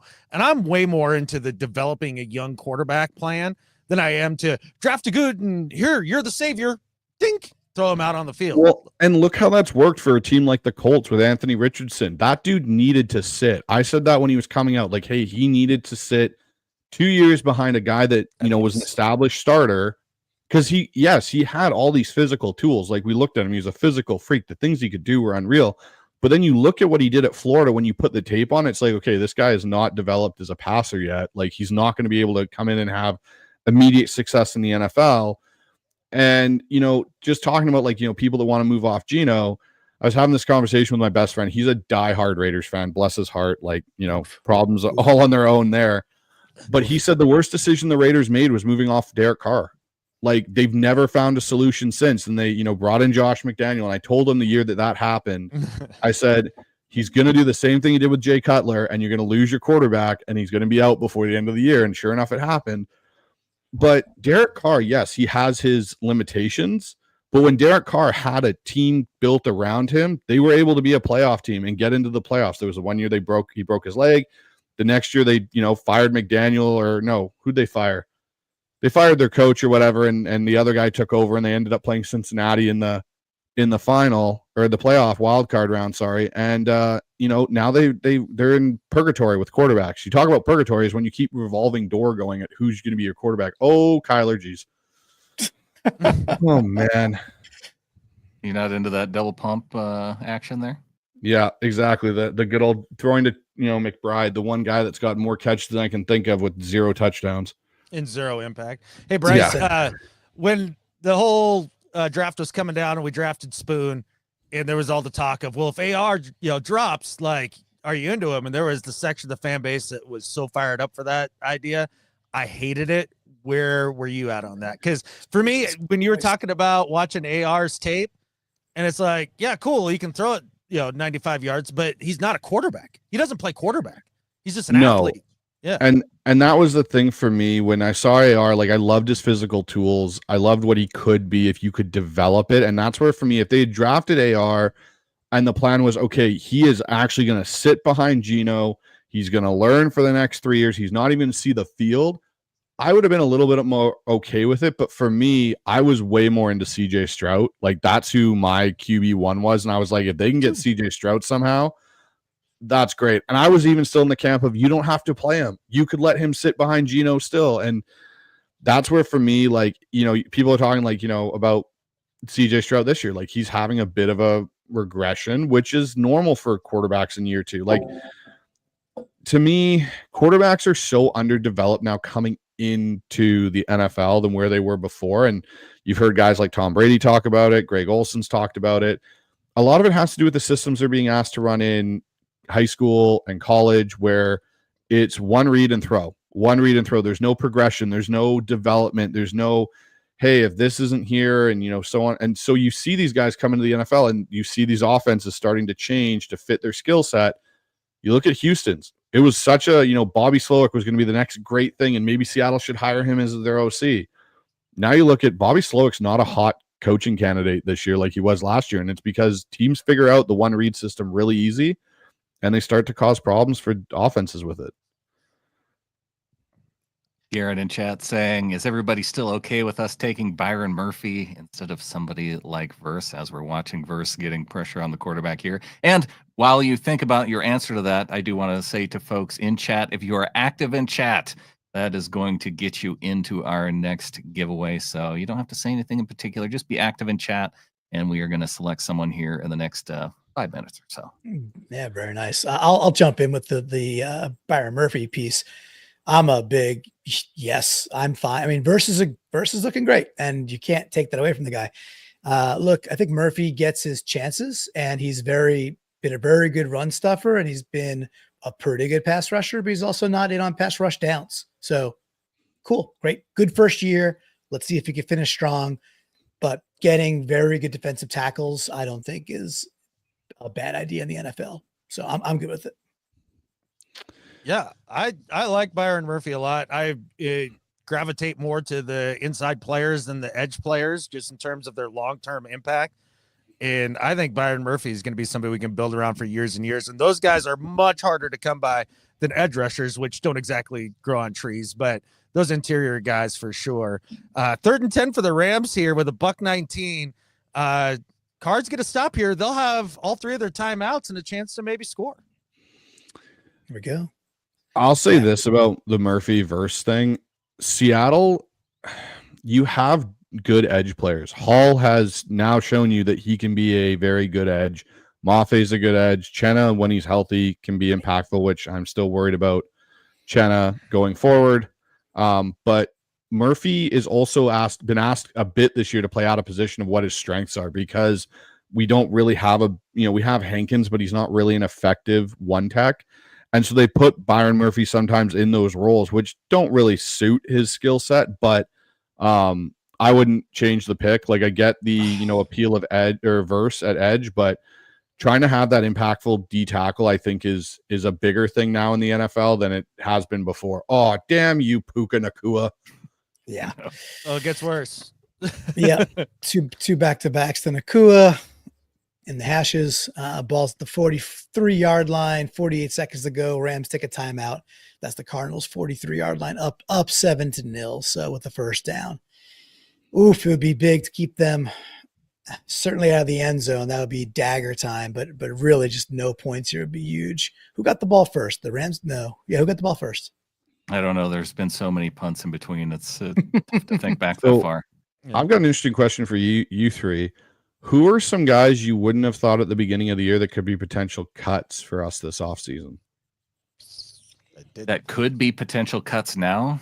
That you could see getting cut this offseason that you probably at the beginning of the year weren't even thinking that they'd be guys that would be on that, kind of consideration. And one of them for me is Chenna. I think with his cap hit and his injury history, there's a chance you could see they cut, restructure, something like that. But, with Maffei and Hall coming on, that's one, for me that I could see potentially. Does trade count too? Trade counts, just All not right. on the roster in 2025. And you thought would have been at the beginning of this offseason. Like, you weren't even thinking that they're a guy like, hey, they're going to be here for the next 2 Reek doesn't years. count, Adam, because you were thinking that at the beginning of the season. I wanted to trade him, but I didn't think that the Seahawks would even come close to trading him. I thought that was just one of those hot takey things that, somebody wouldn't like in the comments or something. But no, I truly believe that he's not going to be a Mike McDonald guy. And I mean, getting suspended a game ago for a series and, just little things you start hearing about with his preparation stuff, his lack of physicality. I think you could get a decent draft pick for him, and I think they can develop corners. I mean, look what they've done with Josh Jobe. Yeah. And I think there's a reason Trey they took Brown on the Nehemiah Pritchett roster. too. He can develop. He'll be fine. Who, Trey? Yeah. Yeah, you Oklahoma homer. I've got an answer, but we got Stafford in shotgun, Second dropping three. back. He fires down the right-hand side. It's way over Nakua's head. So going to be 3rd and 3, 35 seconds to go. My answer, as much as it pains me, would be K9. K9 could be a trade candidate. Injuries, are you going to keep him for a year and then let him walk so you get nothing for him? Can you exchange him for a 3rd rounder? Can you exchange him for a 4th rounder? Probably. And that's maybe not the worst idea at this point. And I love K9. It's just, it wouldn't shock me. And 6 months ago, I would never have said that. So that's my answer. I don't think it would happen. 2, I hope think not. it would I don't be want it to dumb. happen. I wouldn't. I'd be shocked, Yes. like Clint said, with K9, but I could also see them letting him play out this final year of his deal and then letting him walk in free agency. Because the thing is, running back market for trade value isn't great, especially with this year's draft class coming in. Like, it's a really good running back class. But it was interesting because I was talking, on our show, we had people commenting. I've been impressed with Kenny McIntosh lately. Like, we've actually got to see him now be on the field more due to the K9 injury, unfortunately. But like his 125-yard run, like I love the physical violence he ended the run with, which he's got a little bit more pop to him than Charbonnet and his speed, but he finishes runs hard. And he's a guy that you took in the 7th round, which seems to be our lucky spot of taking running backs that work, because Chris Carson was a 7th round pick. Thomas Rawls was undrafted free agent for the few years we had him going. But yeah, no, I think Wolin's the guarantee, I would say, or closest to a guarantee that won't be here in 2025, I think. Yeah, it jobs for me. As far as like trading K9, I just don't know what you're going to get for him. Yeah. But whatever you would get for him would not be worth making the trade for right. rolling In the case dice you got a and healthy what he could season. bring for a season. Yeah. Just Because throwing if a name out if there. you can get a 5th or a 6th, and you're like, well, you got to use one of your draft picks on a running back anyway, and you're not getting higher than a 5th or a 6th because a team's going to spend that draft pick on their own running back. Like, why would they do that? I think what could help, I think K9, one thing I think would help him, and I think it plays into our offense and our offensive coordinator, our offensive line. K9 needs to be okay going for 4 yards and going north-south and getting in there. And he constantly seems to want to, dipsy doodle his feet and, so on. Even on this sorry, year. He did that like twice this entire year. You want and one of the plays that people were banging him on, where it was a play where it was a designed run in one direction. Oh, and he cut back. And he cut back because his left tackle had his knee on the ground and was about to get bowled over. When I mean the dipsy doodle part of it, Brandon, is I mean more of like he has a tendency to go, and he kind of does a little bit of what Le'Veon Bell used to do, and I think a part of it is the O-line. But what I want to see more of him is what he was his second half of his rookie year.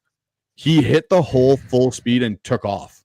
Like the Chargers game we had where he gets the toss and so on, like put his foot in the ground and went north-south.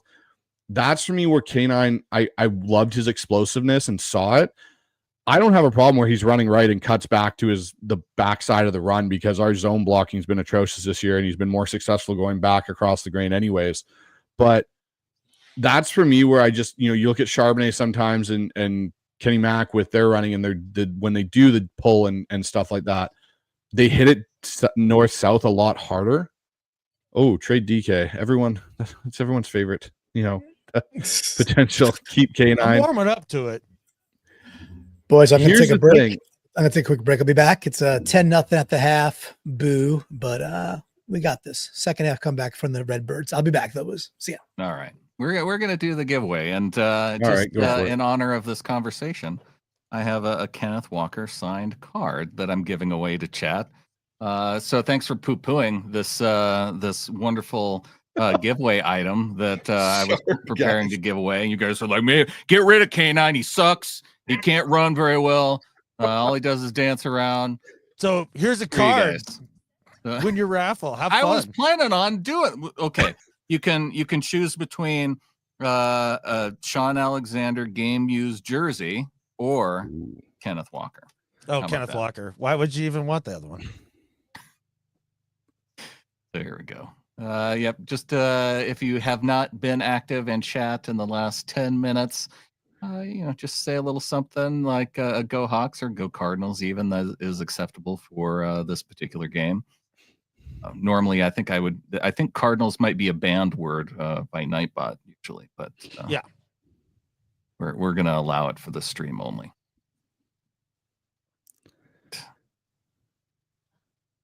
Bring up the giveaway screen. Here we are. All right. So far, oh, look, cheeky Birdie Richard was active, not active. So if you don't see your name on this list, or if you are not active and need to flip it back over to being active, here is who we've got so far. Hopefully this works. So I'm going to choose a winner now. Here we go.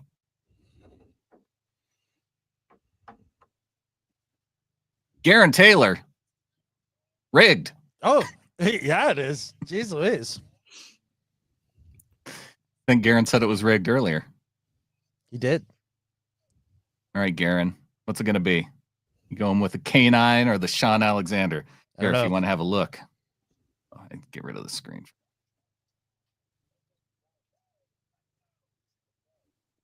Just kidding. No look. There's K9. It's a nice looking card. Yeah.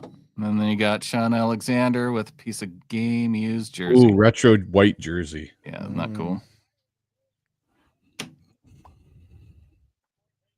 pretty good. We'll see.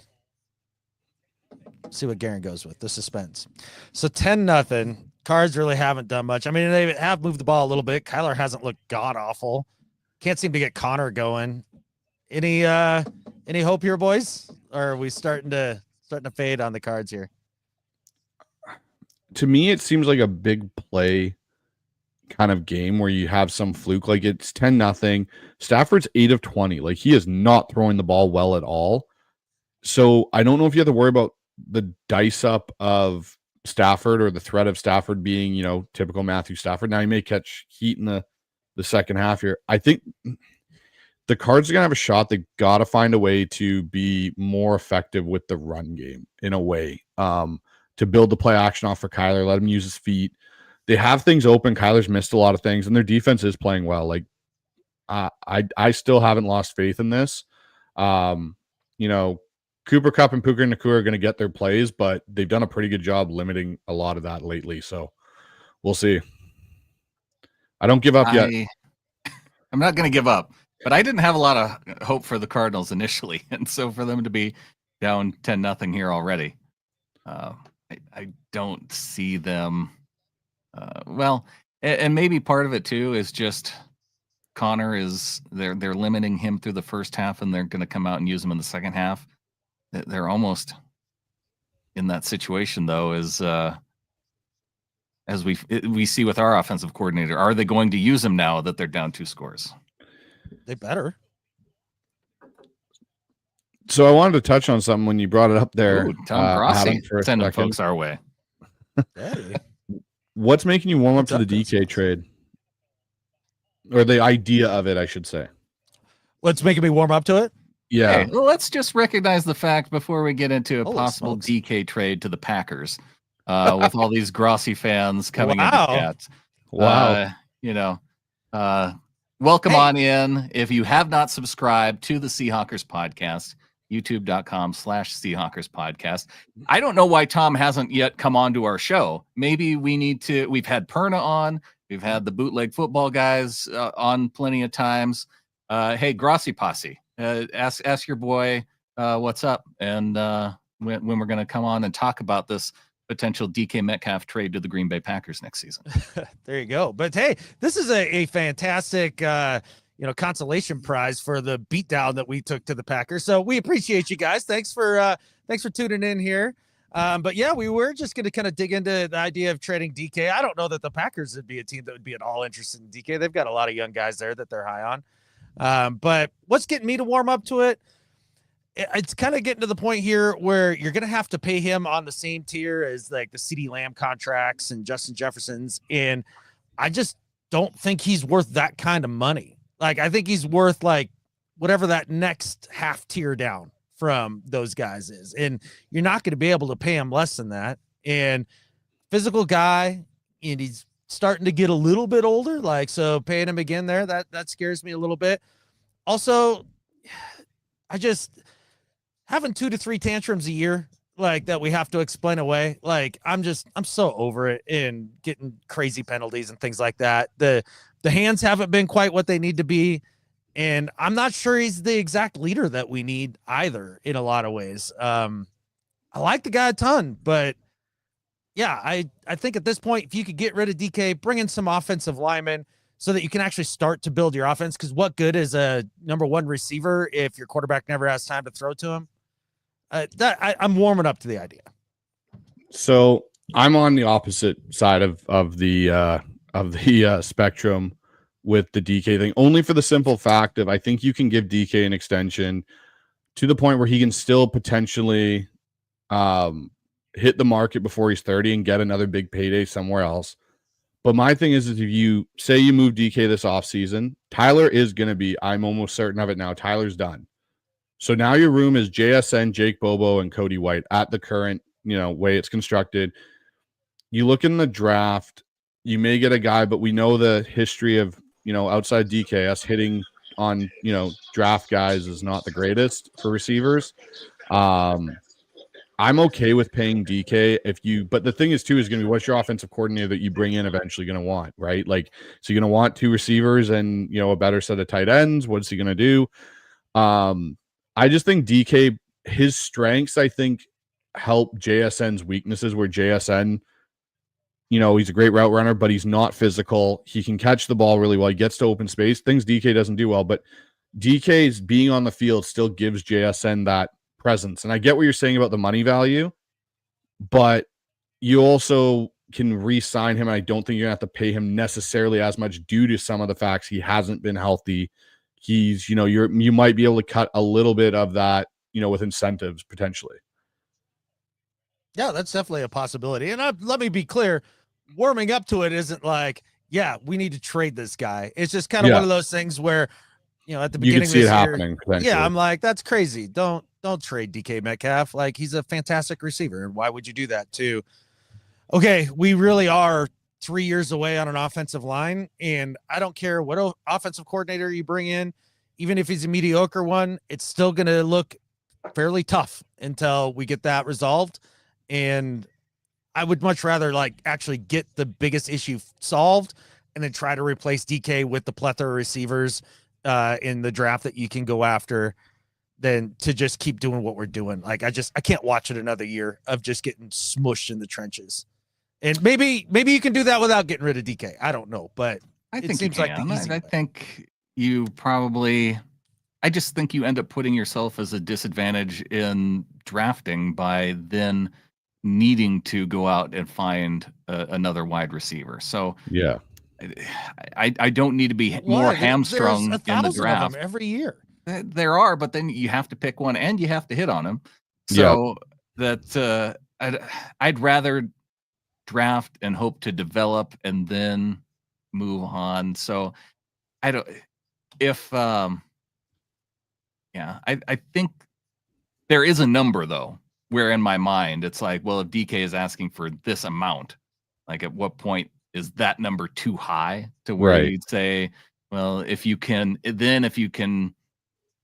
get the right number of picks, but I don't know, based on what we see some of these guys go for, you don't see a lot of top name receivers getting huge hauls in the trade market either. Like that's the thing for me is you don't see that value. This is actually Ryan from our show is chiming in. I was wondering. Yeah, it's not me. Yeah. Trust You're me, just typing notes in chat while we're going on. Yeah. I was like, Bryce is super talented. He could be 2 people at once. This is amazing. I know I can split. There's 2 of me, Adam. I've morphed into 2, individuals. Yeah. The thing for me that, and I see a lot of the comments coming in about, O-line and kind of what we were talking about a little bit. The O-line to me, I really think ownership needs to take a hard push on John Schneider and the scouting and development group, because we haven't been able to really develop anybody like within house after we draft them. Like, we're already talking about Christian Haynes potentially being a potential bust. Yes, Lamea has played well as a 6, round guy, but he's got his flaws. Olu looks serviceable, but I think you'd still look for an upgrade at that spot at the center position. I don't know if you can write home about, Olu. Move him to guard. Yeah, you can move him to guard. Yeah, Bradford didn't overly impress, and Lincoln Tomlinson was Lincoln Tomlinson this year. I just, and then you look at guys that we've let go that we've drafted in the past.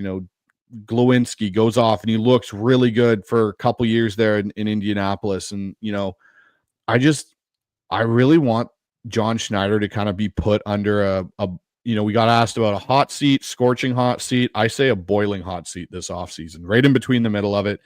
He needs to deliver on getting some, not bargain fine linemen. Like, go out. If you have to pay Trey Smith from Kansas City and bring in a top tier guard like Kansas City did a few years ago with Joe Tooney, you need to do that, because you cannot keep rolling out this offensive line. You had the ability before when Russell had legs, because he make it look better than what it was sometimes. But you have a true pocket passer that can move in Gino. I'm not saying you can't, but he's more of an on-time rhythm thrower. Get an offensive line in here and take a look at this, scouting department. Are they really up to it? Do they know what they're looking for? That's a fair question. Just with the way the offensive line has been built year after year after year, do they really have the eye for offensive line talent? And if not, then who do they go get that can help them with that? There's got to be somebody from some other, staff somewhere around the league that you could pull and try to bring into the room and help you make better decisions. And, to Ryan's point in the chat, yeah, it does not just guarantee a better O-line. I'm just saying that maybe you got a couple higher picks to throw at the problem, see what happens, and kind of go from there. But also too, you guys made a great point about receivers not getting the biggest of hauls these days. So once again, I'm not sold on it by any stretch. Was just kind of okay, I can see the logic. I'm warming up to it a little bit. I saw Phil jumped on here for a minute. Yeah. I muted him for a second just to see if his microphone, or if he just wanted to come on after, or when it was time for him to talk. It was just a noisy background. So I didn't want to have that overlap what Bryce is saying. Right on. Clinton's going to take over the show on mute. He's doing a great job doing it. I love his background now. The blue cardinal looks amazing. Yeah, that made me throw up a little in my mouth. I don't know. Just felt unholy. But hey, he's back. All right. You're back. I'm out for a minute. It was the button. It was the button. All right. Cardinals starting with the ball, which is good news. So what do we got? 30-yard line, it looks like, to start, which sounds about right. Maybe a little more. Well, someone got an illegal formation off the bat. Oh boy, am I behind again? Let's see. No, it was on the kickoff, the illegal formation. Oh, okay. Yeah, it's first and 10 here. Okay, good. 32-yard line.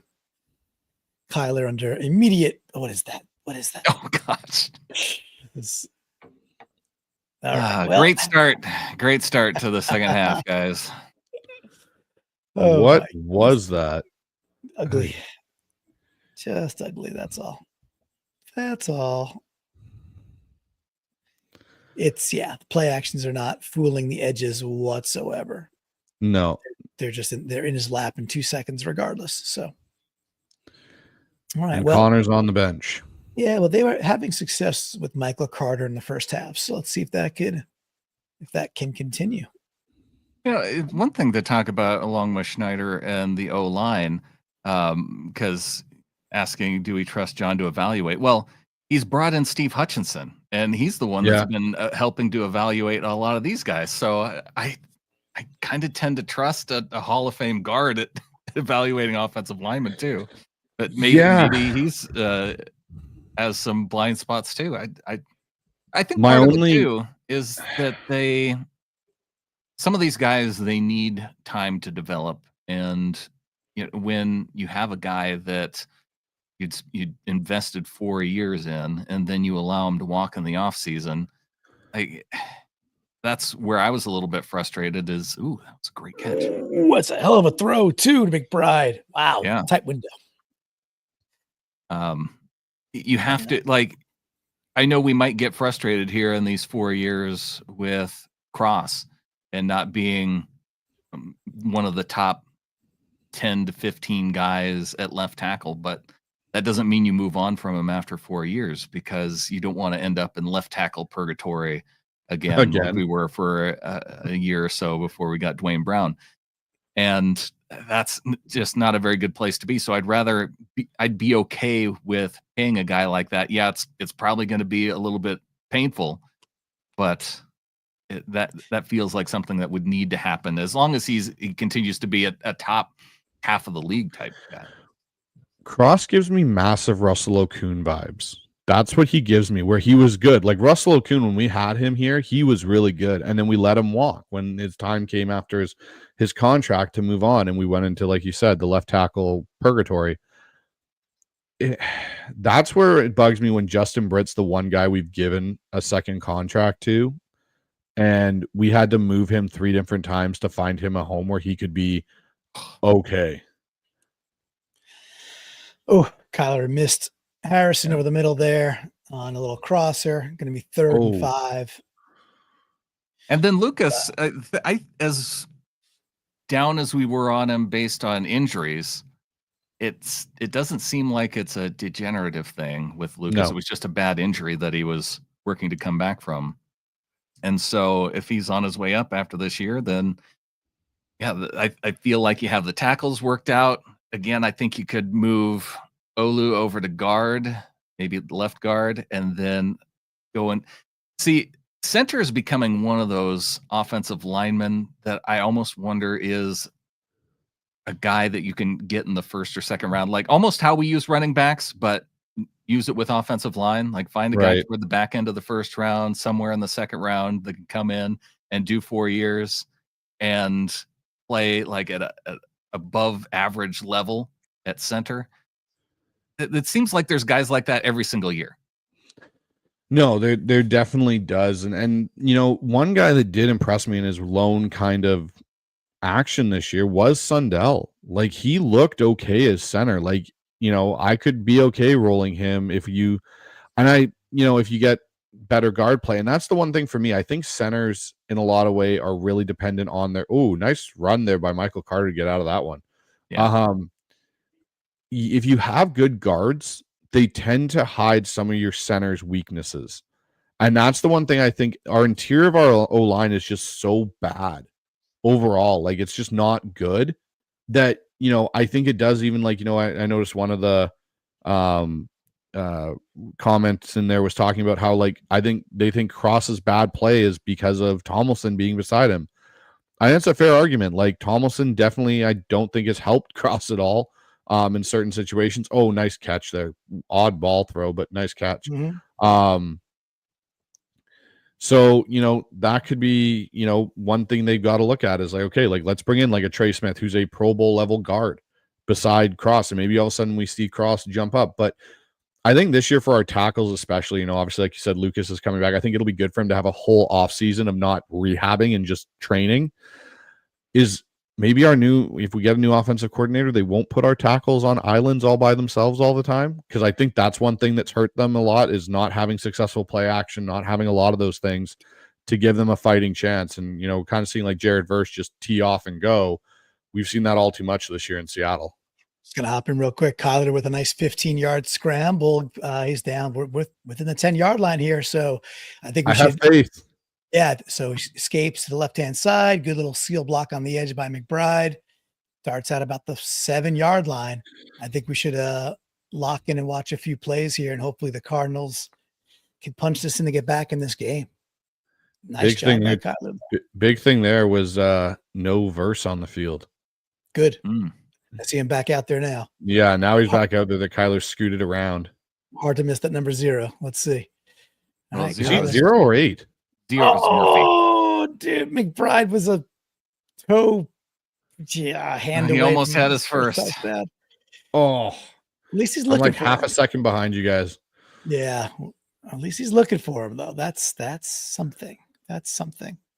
All right, we got. Hey, it's 10-0. So I don't know if we got play. 2 more downs. Yeah, it was. And that's a Witherspoon get to be okay.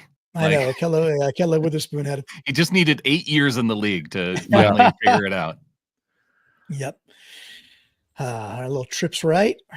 I think it's Harrison up on the left-hand side by himself. Oh. Screen inside, Yeah. down to the 2-yard line, 3-yard line to Wilson. Going to be 3rd and goal from the 3. Well, this is sport down territory, I'd say. What do you think, guys? I think it is. I think you have to in this one. I know. I mean, you could make it 1 score, but I mean, hopefully just punch it in here. Yeah, But I think you make it.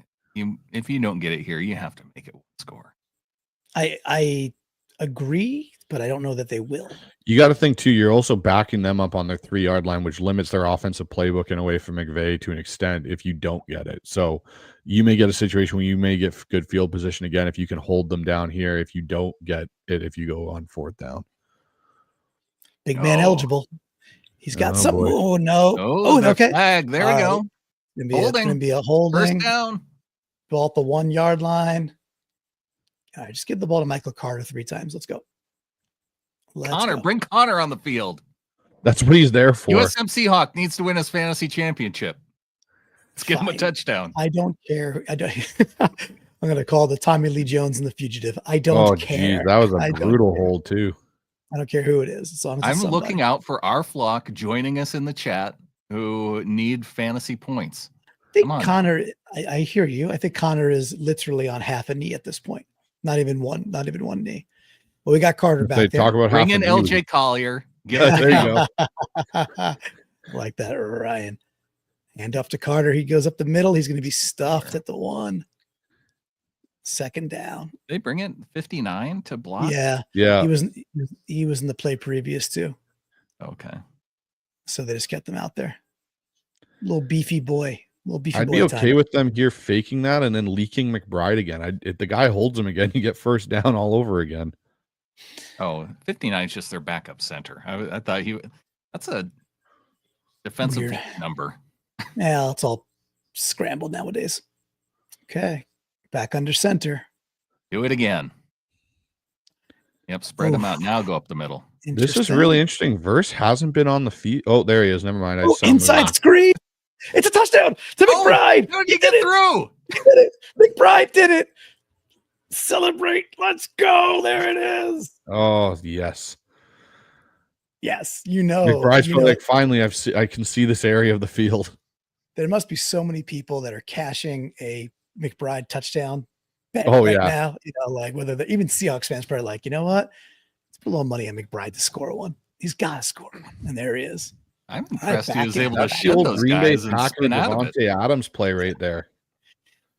Yeah, that was nice. That was inventive down at the goal line and hat tip. Oh, did they get it blocked? Yes, they did. God, the Cards got it cards, don't they? The guy went right through the gap on the right side. Just didn't even get touched, really. All right. Disappointing. But back in the game, but that's a stupid missed extra point.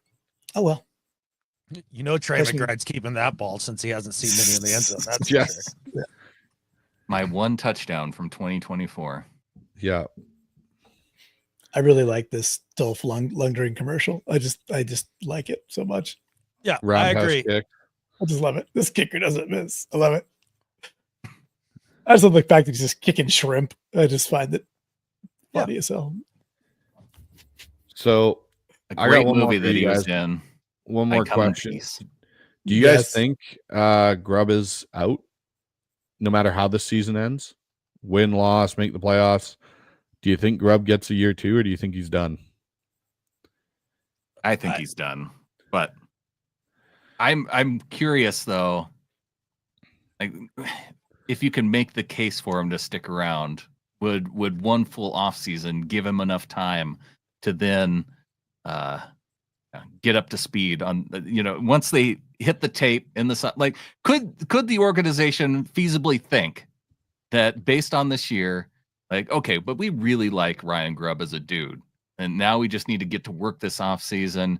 We spent some time working through things, going over the tape, and we think we can get him to where he needs to be in time for next year. Like, I could maybe talk myself into that being an actual strategy. You guys sound real high on that. The fact that I brought that up.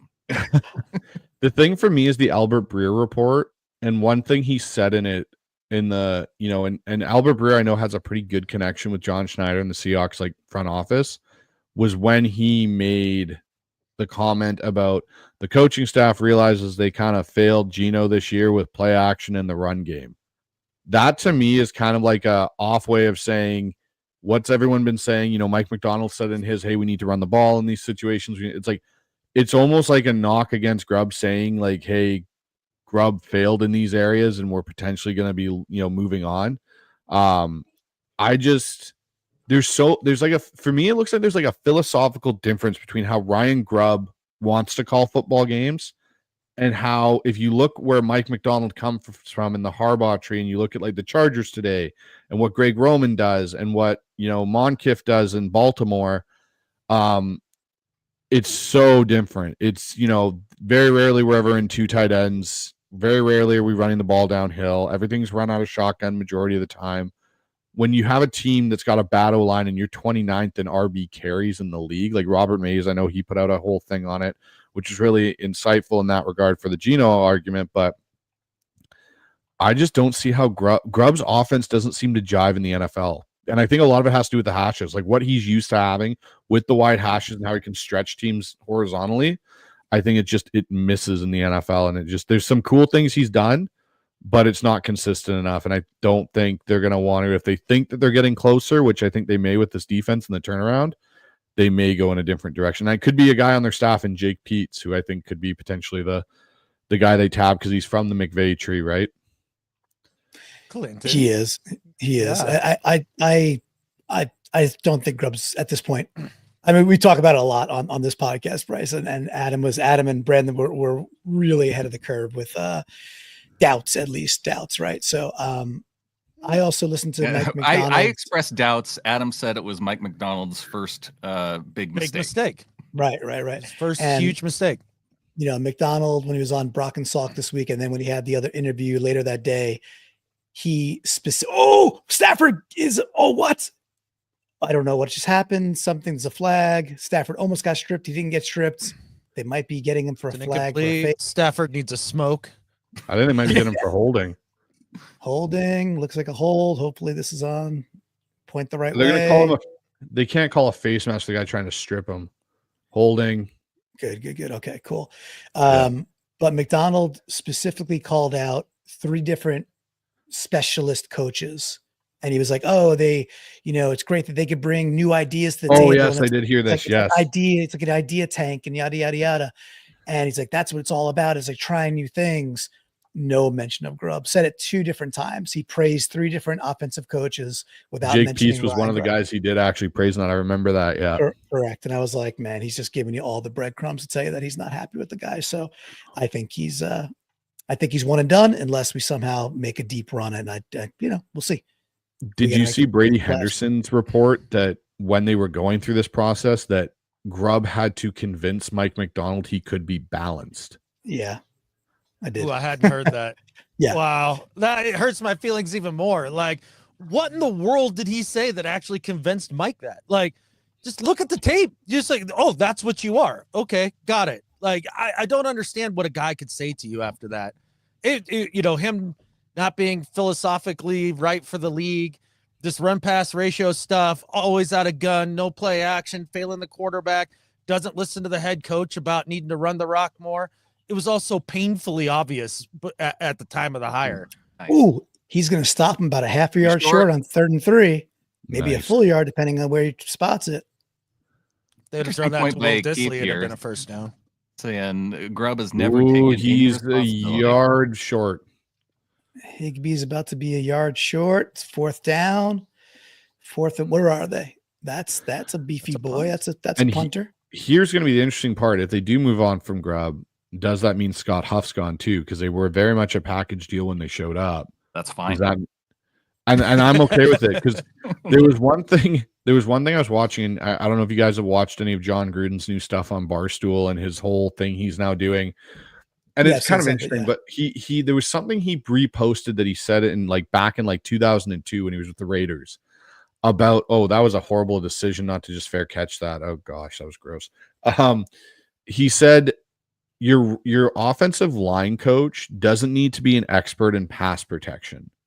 He needs to know it. He needs to understand it and be able to devise schemes for it. He needs to be an expert in the run game. That needs to be the way that you're most successful. Your offensive line coach should be able to be your run game coordinator. And I think back to when Darrell Bevel and Tom Cable were here, the offense was split in half.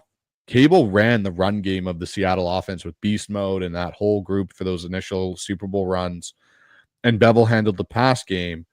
Whoever they hire as their next O-line coach needs to be able to create a run game here in Seattle, along with whatever the OC's ideas. And that's why I'd be interested to see, some names I've kind of thought of, Jake Peets being one, just for continuity purposes. But, people have thrown out Mike Kafka as one. Doug Peterson. The one I'd be most interested in is there's two. There's Mike LaFleur, who's actually the OC for the Rams right now. And he doesn't call plays, right? Already out. hard out on that dude. He's got the jet stink on him. No thanks. Yeah, but let's be honest. Gino and a lot of guys have had the jet stink on them, and they go somewhere else. They're a little bit more successful once they get away from that organization. I don't know. And then the other one that I'd throw out there is Wes Phillips from Minnesota, who's their OC and doesn't call plays, but he's been in the league. And that's the thing, is experience in the league, right? Like Jake Peets has 14 years in the NFL of being a pass game coordinator, quarterback coach, offensive assistant, like analyst or whatever. I'd be interested to see how he would change things, because I think coming off of that McVay tree, and he was a guy, and I know it's for a fact, talking to different people and sources, he was a guy McVay was super pissed he lost this offseason. He did not want to lose Jake Peets. Well, Bryce, really want to thank you for coming on and joining us. I think we got another guest who's going to be bouncing in here soon. So before you get out of here, though, why don't you tell folks where to find you if they want to hear more of your work? So I'm part of the Hawk Zone Rundown. We're on YouTube, Spotify, all your platforms. I have a show with Ryan McMillan, who's my co-host on that show. Come on over, drop by. We do a lot of live stuff. We've got I'll be on 12 Talk tomorrow doing a simulcast with them, and then we've got our live show on Mondays with Mookie Alexander from Field Goals. That'll be on at 7:30 Pacific time on Monday, so drop on by there. But appreciate you guys for having me on. It was a lot of fun, and hopefully we can do it again soon. All right. Sweet. Thanks, Bryce. Thanks, Bryce. Thanks, guys. Go Hawks. See ya. Go Hawks. Go Hawks. And just as Bryce is coming on his way out, Mookie plug, and guess who? he's plugging Hey. Mookie in here. Mookie. Yeah. I genuinely didn't know Bryce was even going to be on. So, I mean, that's just a pure timing thing. I didn't have the stream on at the time. Let me hop in now knowing that this isn't a blowout. And then Bryce just pops up. So hopefully the good times keep coming, because when he was on, I mean, good things just happened. We got And for those who don't know, it is Mookie Alexander, the managing editor at Field Goals, as we watch Trey McBride scramble. Trey McBride is tearing it up today. Yes, yeah, he is. He finally got in the end zone. Yeah. Even Look, the Cardinals are hanging tough. I mean, obviously it's only a 4-point game, but they're running effectively with Carter, and they're doing enough, enough with the little screens and little gadget and horizontal stuff that, hey, keeping this Rams team, taking some of the pressure off of Murray, so Verse can't just freaking unload on him. So cool. I mean, the Rams are obviously a formidable team because they've beaten Buffalo and Minnesota, but they don't have a single win by more than 10 points. So this is kind of like fan fiction where, my God, they're just destroying everybody. That's not been happening. Correct. Nice throw to Marvin Harrison Jr. by Kyler. Yeah, so that was a great very dot. nice. Yep. Little rollout by Murray down the right-hand side, and about 15 yards, you guys think, or something like that, maybe 18 yards. So right on the sideline, Marvin Harrison on the first down. Where'd they get to? About the 50-yard line, we'll say? Something like that? 2 yards shy of it. Okay. There's something kind of good about them having their extra point block, because to me, I think they're going to need touchdown upon touchdown to win this. So that's why I didn't mind them going for it on 4th and 1. It's just that I knew they would run the worst play possible. It certainly worked out poorly, no doubt about that. But to your point, you were talking about earlier, Mookie, just this version of the Rams that you're seeing right here tonight, they don't feel unbeatable in Week 18, even with the Hawks offense stuck in the muck.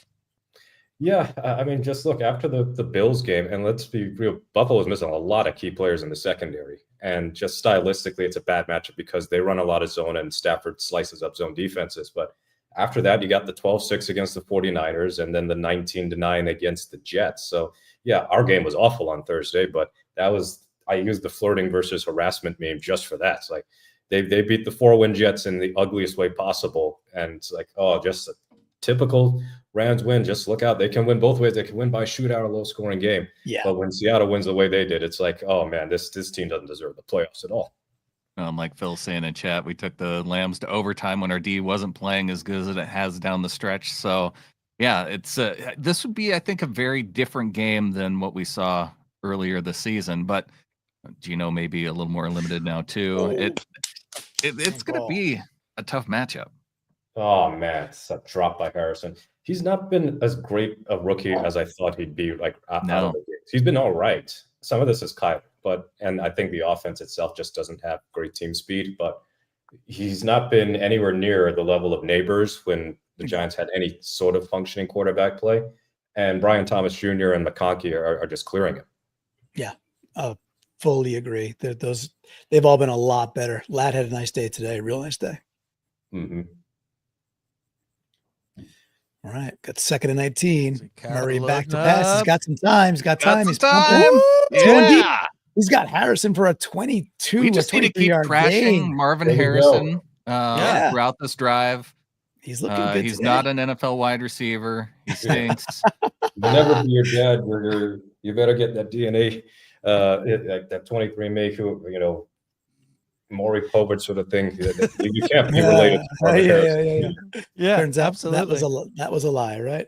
All right. Great beautiful. Cardinals drive since Mookie joined us. So he's the good luck charm here, guys. Yeah. They've been heck able yeah. to move the ball more often than not. It's just they commit some silly penalties. I know some of the officiating has been odd, but the Rams don't get penalized a lot. They're getting penalized a lot tonight. I mean, they've got, 8 penalties? So I think he just jumped there, too. No, That quick looked like little, a neutral zone. yeah, jump. I thought so. are they ever going to call offsides on the Rams? Never. I know, It right? doesn't matter. Never. They get 9. It's better. 2nd and 1's better than 1st and 5. But Yep. That's true. Easy little tight end dump to McBride. Just turn around, pitch and catch. Yeah. 9 yards, 2nd and 1. Cards are on the move. What do you guys want to see here? 2nd and 1. What do you want to draw? Mookie, you're the how guest. about a Kyler keeper? He's not been doing any of that zone read keep since Connor left the game. So Okay. I don't mind that idea. Let's see it. Let's see what we got here. It's in shotgun, little pistol formation. Carter behind him. Little 12 personnel looks like, right? yeah, they got Raymond in there. Tip Ryman, I guess is his name. So Yeah, Tip Nice Ryman. push. Yeah. Just a just run. run up the middle, easy first down. That works too. That's it. Michael Carter. They crossed they crossed the 20 there? Am I correct? Or is that the 30? I mean, the only way that this would be a perfect result as far as Arizona winning is if the winning touchdown is scored by, I don't know, let's say DJ Dallas gets the winning touchdown Yeah, and LJ yeah. Collier gets the game-clinching strip sack of Matthews. I mean, he almost got a pick. He tipped the ball in the air. He just didn't know where it was. But Mookie, it's gonna be a wildcat with LJ Collier throwing it to DJ Dallas for the win. let's not give A Grub boy any can ideas dream. for next week. Okay, that wasn't horrible. 3 or 4 yards or so on first down. Stay ahead of schedule. Yep, not bad. McBride needs a breather. We understand, big guy. We get it. Yeah. It's pretty easy. A little out to the flat. Nice catch. Did well to fall forward. Balls to the 25-yard line. Not bad. Okay. About 1:20 to go in the third quarter, too, guys. We got a ball game, boys. We got a ball game. Think about it. They're the Arizona in the division. They blew out the Rams the first time. I know Nakua didn't play, but the first Seattle game was close. They got dominated in the second one, really, but they beat San Francisco from a large deficit. They've been good against division opponents. He was Ooh, they offsides might again. actually- The free Yeah, play. Free I think play. they called that one. Okay, Yeah, that's they Oh, called fine. and it. a first down. There we There go. you go. They And couldn't again- ignore that one. Oh, Take the extra nice. yard. This Higgins dude is running like he's possessed by the spirit of Marshawn Lynch. He's been running over around tonight. Well, he does have a 4 in his number, so there's that, Mookie. Yes. And it's his last number. So it's been a great day if your name is Higgins. So That's true. Tiggy Bear had a real nice game. That's true. yes. So here's the thing: people upset over the Denver-Cincinnati result. As long as Arizona wins, we could go back to flipping around on that and being like, "Ha, Denver, you pissed away a surefire play." So yes, we can think go back about to the hating positive Denver. of that if Arizona wins here. Mookie, I like the cut of your jib, man. I like everything you're saying. I got to be honest. Okay, a little fancy orbit motion. Kyler looking to keep it. Oh, God. Yeah, he's got to throw that. All right. Oh, face mask. Oh, what? A Maybe? little something. Kyler, I don't know. Maybe- It's Zillion flags, though. Maybe a hold at the line or your 72 is way downfield. So ineligible. Oh. Yeah. Yeah. that's the Okay. problem with this RPO stuff is that if you don't get the ball out within that limited amount of time, there's a part of me Yeah. going like, should they adopt the college rule that you're allowed to be 3 yards down the field, just so that these things Give 'em a can little function extra little bit better. But the other part of me is going, RPO, not real offense to me. Thank you. I was gonna say, can we keep the NFL the NFL? Yeah, no, I'm good Yes. on that one. Like a little less RPO, make the quarterbacks play quarterback. I'm into it. I like it. Be interesting. Is McVay going to take the penalty here, or is he going to back him up because it was an incomplete pass? Mm-hmm. Or are they, because he's out of the pocket, so it's not grounding. I think he's signaling to move him back. Yeah. Oh, hold also. Holding's declined. That's declined. Okay. Well, if they decline that, Oh, they're declining both, and then And then there's a pass third- interference offense too. Jeez. Holy cow. the 3 penalties. Yeah. I think the penalty really was, oh no, Cardinals are doing too well. Help the Rams. That was the penalty. Yep. NFL called down. This has to be a field goal. Where's our yeah. Was it Josh? Who's our NFL scriptwriter in chat? I think so, right? He was calling it earlier. Yeah. Okay. 1st and 20. Not the You worst. got to go take the points. Like they didn't just have an extra point from a similar distance blocked. So, I mean, the Bengals also had what looked like a take the points moment, and they had their field goal miss. So, Yeah, it's I first don't down. know. They can still get this first down. yeah. Of course they can. Another inside little tunnel screen got- to McBride for 5. Yeah. Making it 2nd and 15. Not bad. Probably going to be taking us to the 4th quarter. I'd imagine they're not going to rush this. Now, in this instance, unless it's 4th and inches, kick a field goal, if they get to 4th down. But Yeah, you got a whole quarter to play. You're right. For Yeah. sure. look at that. McBride 10 for 99. Just and throw a it to touchdown. McBride and have him go in the end zone again. I mean, this Try to is get him a hard. jump. Try to Yeah, get him a they're trying jump. to get a jump, but like that never works. Yeah, no. Nope. Okay. Okay. Take it to the end of the quarter. Okay. Hey, that gives what's his name, Petzing, time to consider which way he'd like to get DJ Dallas the ball on 2nd and 15. Exactly. I don't understand how limited this Cardinals offense is downfield. And yes, we can get an enemy reaction from the Rams game if Arizona wins this, because I tell you what, I haven't actually started the Bears one yet. I am really terrified to go into our game threads. I hear I you, buddy. know how many comments we did reject. And I wasn't in the game threads for that. So like some of that was the moderators on SB Nation and our own taking care of that. But like, what do I have to work with? Like, it was such a low action game. It's one thing if it was 6-3 and there were a bunch of picks or a bunch of turnovers, but the longest play for either team I think was 24 yards. You had Geno's near pick, and then Caleb's actual pick at the end, and then Farrell Brown's weird fumble thing. Other than that, you didn't have missed field goals, you didn't have blocked punts. It was just dull. Like there can be low scoring games that are high number of crazy plays, but this one was just like the end of preseason. I think you just let it roll, Mookie, and see if nobody notices. And That's one of those where it's like if they don't do it, then they will fully understand. But there's a part of me still wants to do it because, let's be real, angry Chicago Bears fans are right up there with the angry 49ers fans and the angry New York sports fans and angry Eagles fans in terms of the meltdowns they can provide.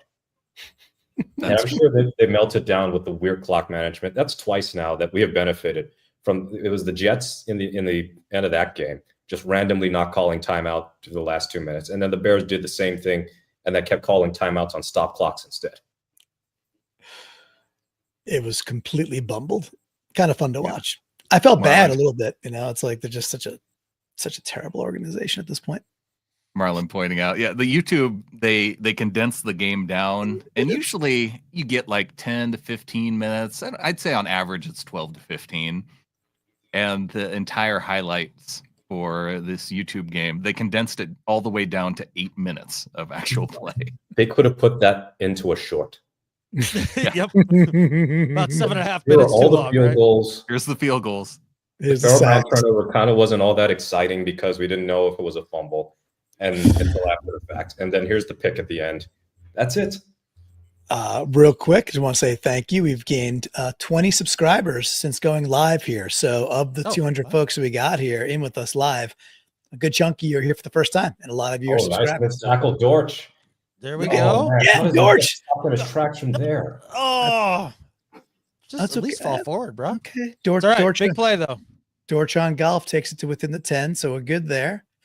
All right. Tell you what, though, we're now in 4-down territory possibility 100%. because it's third and Ooh, yeah, you ain't wrong.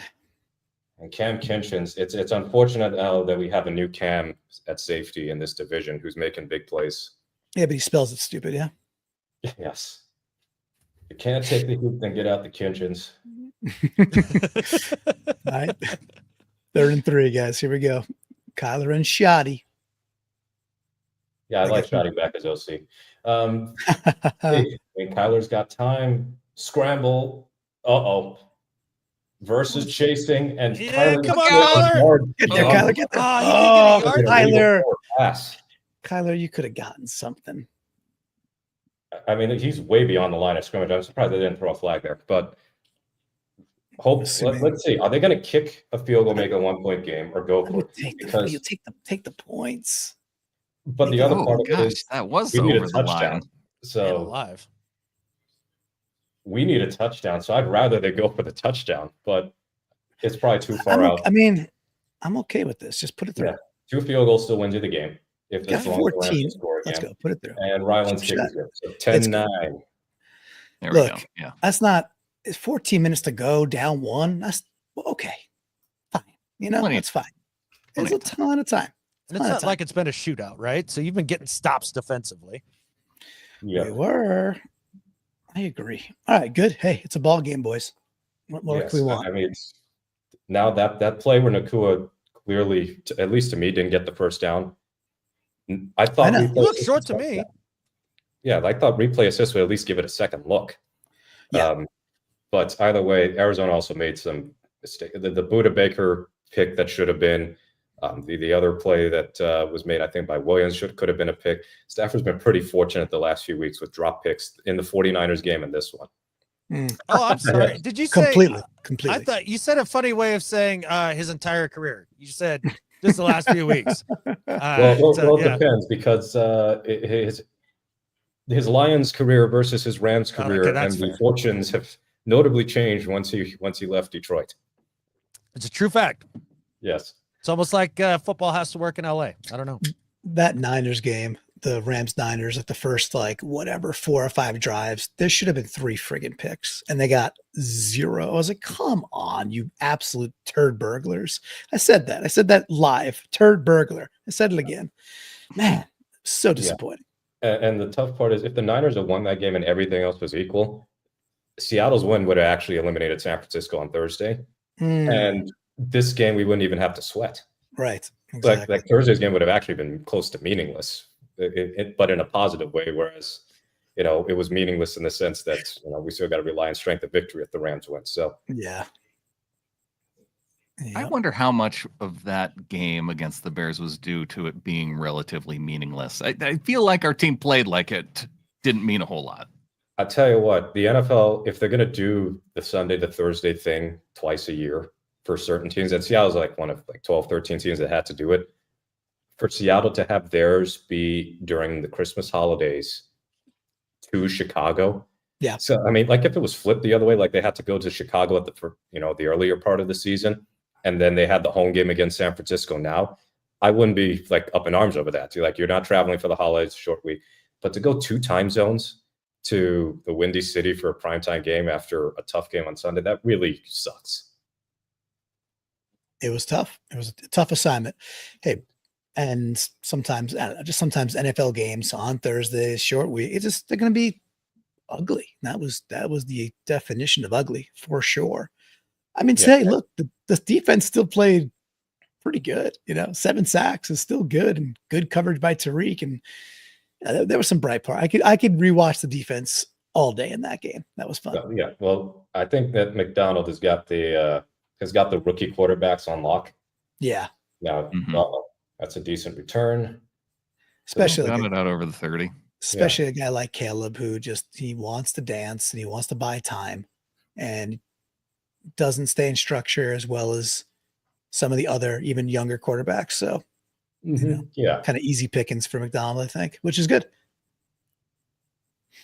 All right, boys, this is a big series or two coming up here. Big stop right here. Yeah, I'm gonna let folks know in chat we will have another giveaway coming up here, probably next commercial break, and I have a Andre Diggs signed mini helmet. So, ooh, very nice. That's cool. He knows how to pick off Stafford. That's very nice, Mookie. About a 4-yard dive essentially from Kyron there. 2nd and 6. 13:30 to go.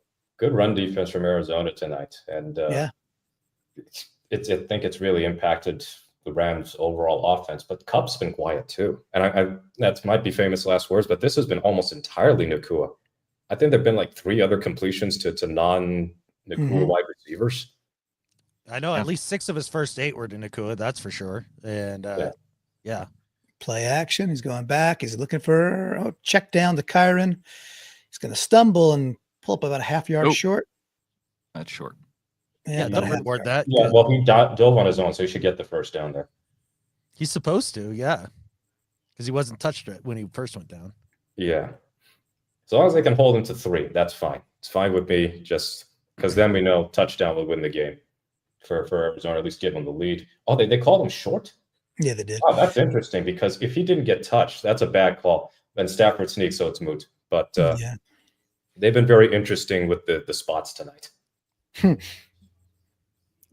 It's a Brad Allen crew, so I can kind of tell when we're in for a long night. If only you could put tiny sensors inside something and see exactly where the ball is and match it up, instantly with video. But that sounds like too much technologically. Probably really expensive. Yeah. NFL doesn't have the money for that. Can't do that.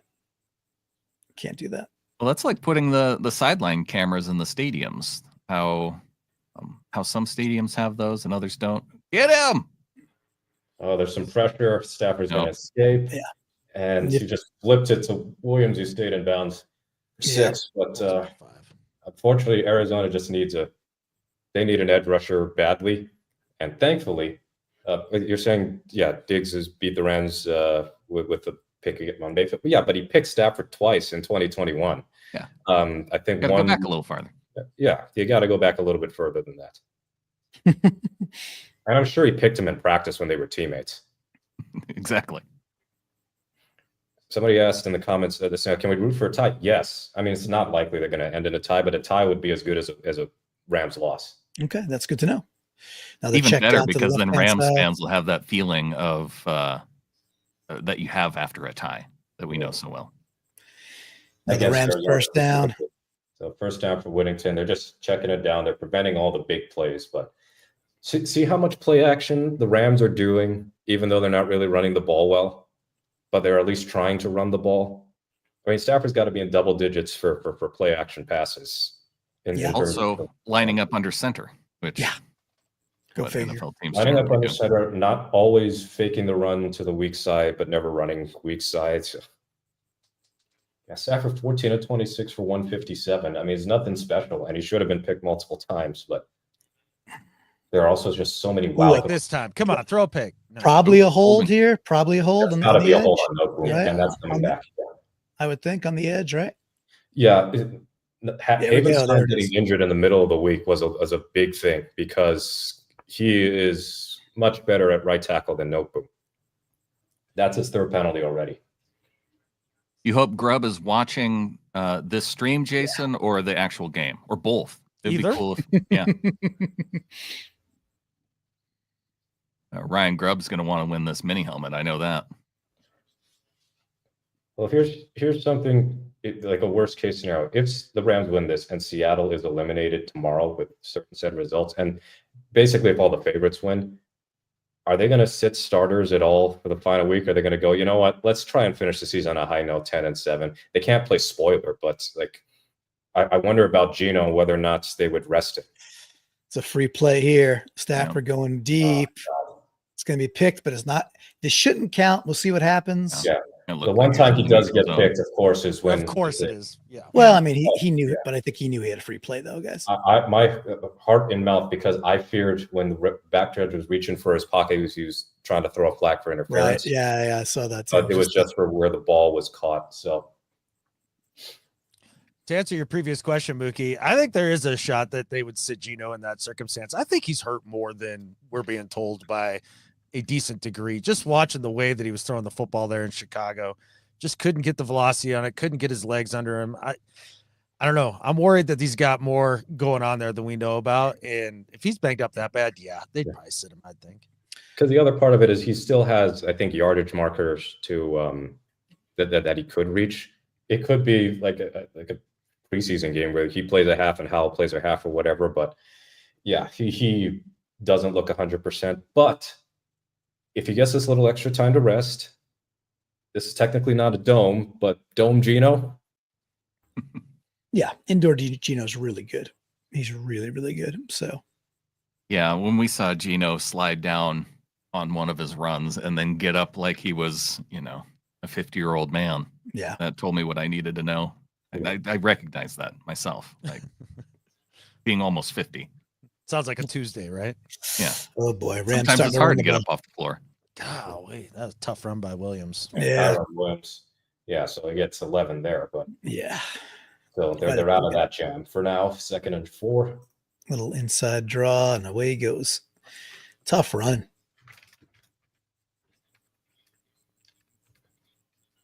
Garen, like what it's like to get up, stand up off being on the ground. Yeah, It's hard. you should know as well as anybody right now. Another Cardinal down. Not sure who that was. Yeah. All right, we are going to commercial. Let's bring up this giveaway thing here. Nice. I think Mookie should be eligible too. You know what? All Mookie has to do is be active in chat, along with anybody else who's here joining us. I don't know. How many signed mini helmets do you own, Mookie? 0.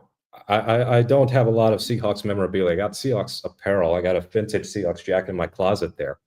The homage starter jacket. If you were to buy your nice. first, who would your mini helmet purchase be? Might be JSN at this point. Good one. You want to be active in chat? Name what mini helmet you would be interested in getting, if you could choose. And I just obviously, feel like Andre, we bullied easy one. Mookie into the chat. Like that's what I feel like just happened. Is that? Oh, there we go. Okay. Wait. Jason, he made it. Hit it. We've got Garen as a winner from before. I don't know if it'll let you win twice here, Garen, but let's go ahead and choose another winner here. No. I want to insist, if I win this, this is not rigged. Said the last guy who won. I was gonna say, it's exactly That what literally somebody, happened. Yeah, earlier. exactly what someone rigging something would sound like. There you go, Luke Gilmore. Luke. Oh, well, this is rigged. Congratulations, I guess, Luke. Whatever, Luke. No, that's awesome, man. Luke, yes, There you go. Luke, shoot me Luke. an email at gohawks@seahawkerspodcast.com or go to seahawkerspodcast.com. Hit the contact button, send me your address, and you will get this mini helmet in the mail. Very cool. I would go for a spoon one at this point. Mhm. I think a I spoon. think I got a helmet would be canine better. one here too somewhere. Very cool. Yeah, I Garen, got a my canine starter signed jacket is the jersey. 90s That's what I have. throwback. Ooh, Diggs is nice. Diggs is a cool one because he was just a really solid Seahawk. And it reminds me of a good trade, and we had good times with Diggs. That's a nice gift. He was a It would've great been cool. Twitter general manager. Yeah. Yeah, he was. Yeah, he was. Pre-ankle break Diggs, it would have been cool to see him in McDonald's defense. Yeah, I think that's true. Yeah. All right, we're back. 2nd and 5. Stafford and Shoddy. Yeah, just holding to Quick. 3. Like Kyler Quick did. screen to Nakua. It's not going to go too far. Gets stopped Get him about down, a get him yard. down. Get him down. About a yard and a half Golly. short. Yard and a half. About 3rd and 1, 3rd and 2, somewhere in between those Tackle two. took 8 minutes off the clock. Man, he's strong. It is hard to get down, man. Holy smokes. Snail Yeah. with a $5 Hopefully- super chat Yeah. saying Marcus Trufant, greatest cornerback in Seahawks history. I like True. Yeah. I I hope no. I hope Richard Sherman's I one. love Truth gonna Bomb, but no. yeah. Just say sure has something to say about that. Trufant's awesome. I He think was a great- Trufant should be in the Ring of Honor though. Yeah. I think strong argument can be made there for that for sure. All right, 3rd All right. down, 3rd and 2. Wonder if they don't Big get third down here, Al. Oh, yeah, that's Yeah. a nice play. Oh gosh, what a catch! this. He keeps his feet, goes for a Nice lot catch, longer. Bigby. Yeah, Him Sherman being back is- turncoat is a big 49er. That might be tough. That's true. At least Trufant, he's stuck with us. That is a nice play to scheme up for easy yards. Man, Yeah, Parkinson hasn't really worked out with the Rams, so Higbee coming back from his injury has been could be a big thing for them. yeah, I like Higbee, and he was healthy before he blew out his knee, right? Yeah, and it was in the playoff game against the Lions, and they That's might end right. up playing them again. in the playoffs, Another right? inside screen for way too many yards. golly. Oh no! Yeah, teams. The reason you do not blitz Stafford like that is because they always check to that play. So No, okay. It's like clockwork with the way they do and the it, Rams too. have just got great auxiliary blockers, and that's where I think Seattle really lacks. They don't have the level of blocking from their tight ends and receivers in totality to run these plays consistently. Even the line, like getting the tackles out there and being that like on time with it. The Yeah. Rams are good at that. Okay, but let's not give up an inch here. Come on. All All right. Hey, Stafford's hey, moving around a bunch. Yeah, Has a it lot of dirty. time. Heard it. Dirt, Joe, Dirt. All right, Blitz it. stops the Rams- momentum a little bit. They're 23rd in the red zone. So, and San Francisco's near the bottom too. So this is like an NFC West wide problem that nobody's good in the red zone. And maybe that's exactly why only one team deserves to come out of this division with a playoff spot. Rams should fire Sean McVay, and then we can bring him in as our OC next year. Yeah. I don't know, man. It's a lot There's of not hair enough gel. hair gel in Seattle, dude. No, the hair gel budget. Yeah. Not going to work. All right. I just Second thought I'd throw it goal. out there. Hand off to Kyron, only gets a yard. Right. Did you throw that Big out with plunge Shanny forward. too the other day? Probably. Yes. think actually well, Are you Let's just throw it trying to out there with torture me? Shanny. Like, yeah. I yeah, I a think it was listener Marlon. that- yeah. I think Yeah. Marlon was That's asking right. you if you would take Kyle if he was fired, and you said no. You were like, well, no. because it's not real right now. So I can just answer as a fan and be like, no, I don't want that Third- guy. But if third it down. really came to fruition, I might. I mean, he's a pretty good offensive mind. All right, Shoddy, Puka, right to left. Stafford back. He fires left. It is knocked down. Yes. Yeah. Nice diving play. Still hope. No flag. No No flag. flags. Flag. Tell you what, if he had, that's Max Melton, the rookie out of Rutgers, I believe. Famous Oh. brother of Bo Melton, Seahawks legend, of course. Exactly. That's a nice play. Pretty cool that both Melton boys went to Rutgers. I think to honor their dad. In fact, I think that was the why they went there. Okay, let's miss this. I want to pretend that Amy's from the future with us, even though she posted it even before the Let's- last play. Let's That's- see. And the How about- Cardi party here. Nope, very much hit it. Yeah. It would have been good even in an arena league. Yeah, so That's it was- good. Holds good. Kicks perfect. 13-9. So 6:33. You don't Feels need like to it's slow down. apologize, Amy. That was I was trying to will it your way. That's fine. It puts Arizona in like 4-down territory the rest of the way if they actually want to win, unless there's some like 4th and 30 they got to deal with immediately. So hmm touchdown and PAT, you're up by 3. That's where the missed extra point's annoying because yes, they yeah. could be up by 4 instead. But That is very, very true. But I like what you said earlier. Like puts them in a position where they got to go score 7. Okay, march all the way down, use up the clock, go get a second Trey McBride touchdown for the game winner. We all go home happy. What do you think, Mookie? Yeah, I think I could do with that. I mean, I've got 2 free rights on field goals right now, one for the bad outcome and one for the good outcome. So when it was halftime, I thought, do I even need to fill out the good outcome one? Because it felt like the game was drifting away. But to get a touchdown out of the half was huge. Yeah, if you're a Rams fan, you got to be feeling like this is exactly how you win important divisional games like late in the year. Just don't punch it in right there when you knock it on the door. Give the other team life. Mm-hmm.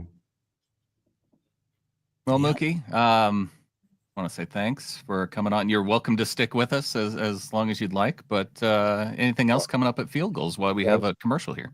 Well, I'm going to stick with you for at least this drive, and hopefully it's the good luck drive. But, all right, good. Do it. Obviously, Bryce was here to note that I'll be on the Hawk Zone Rundown podcast on Monday at time to be determined. So we're either going to be eulogizing the 2024 Seahawks, or we're going to be previewing the Seahawks-Rams NFC West title showdown. I might do something on Zach Charbonnet, because I know people get on me for Charbonnet takes that I've had, but he has been playing well lately. The last 2 weeks, just not getting the ball a lot, and the run block, he's not been great. But to see if he's actually kind of hit that Rashad Penny-esque light bulb moment where he goes from very inefficient to an efficient back. So something on Charbonnet, and maybe something a little more on the Seahawks defense and how much they've turned around the season. Where do you come out, Mookie, on this idea of missing or making the playoffs? Like, I see the argument against the Seahawks making the playoffs as if whether they make it or don't actually makes the team think about the necessary changes that we need them to, well, that we hopefully want to see from them going forward. Like, do you think the team, if they make the playoffs, that no changes actually happen in the offseason? They are content with saying, hey, we made the playoffs, we're great? Of course, I want to see my team make the playoffs. And we've had this, how many times have we had this discussion over the years with the Seahawks, dating back to year 1 of Pete Carroll, and that team was 6-9 and get blown out 3 games in a row before the Week 17 win. If they make the playoffs, they're probably going to get housed badly by Green Bay or whoever's second in the NFC North. Could be Detroit if they blow this division late, but I like to see Mike McDonald be in the playoffs his first season. If they lose in the first round, I don't think that changes much of anything as far as Grubb's future. If they miss the playoffs, then it just kind of expedites things. There's a nice catch for Harrison for 6 to start that drive. So if they miss the playoffs, it'd be interesting how ownership views Geno specifically, because let's face it, even though Geno's led some heroic drives this season and last, he's had some bad moments this year in high leverage situations. And right now, maybe the costliest play of the entire season is the pick 6 he threw to Kinchins, because that would totally flip this division on its head. And yeah, they didn't get a yard on the Walker play 3rd and 4th in overtime, but still, that was a tie game when he threw that play. So first down. Carter plunges ahead for 6 more. Carter, man, if Carter was healthy, it makes you wonder, because with these holes, he's much more capable of breaking tackles into the second level. Carter's doing the work, though. He's playing pretty well. So I hear you, but this is the guy we got to ride with, Mookie. Yes. So yes, long story short, let's get into the playoffs and see what happens. I like that. I agree. Well, and it's not like, other than the Packers, we've hung with the other NFC North teams that are going to be in the playoffs. We hung with the Lions. Ooh, that's in. A shot. Ooh. Oh, wow. That's in there. His feet are in. I saw it. Wilson? See with my own 2 eyes. No, Jones. Who is number 6? Zay Jones. Zay Jones. Nobody told me Zay Jones would be in this picture. Wow. Wow. I don't think Zay Jones knew that he could do that. Wow. Zay Day. Look at that. It's getting interesting now, boys. Here we go. First and 10 on the 40. Kyler trying to escape. He does not. Tries to dump it off. It's a nothing. It's a nothing. Okay. Yeah, well, I'll take that. It's the same as if he caught and gains a yard, in effect. So Okay.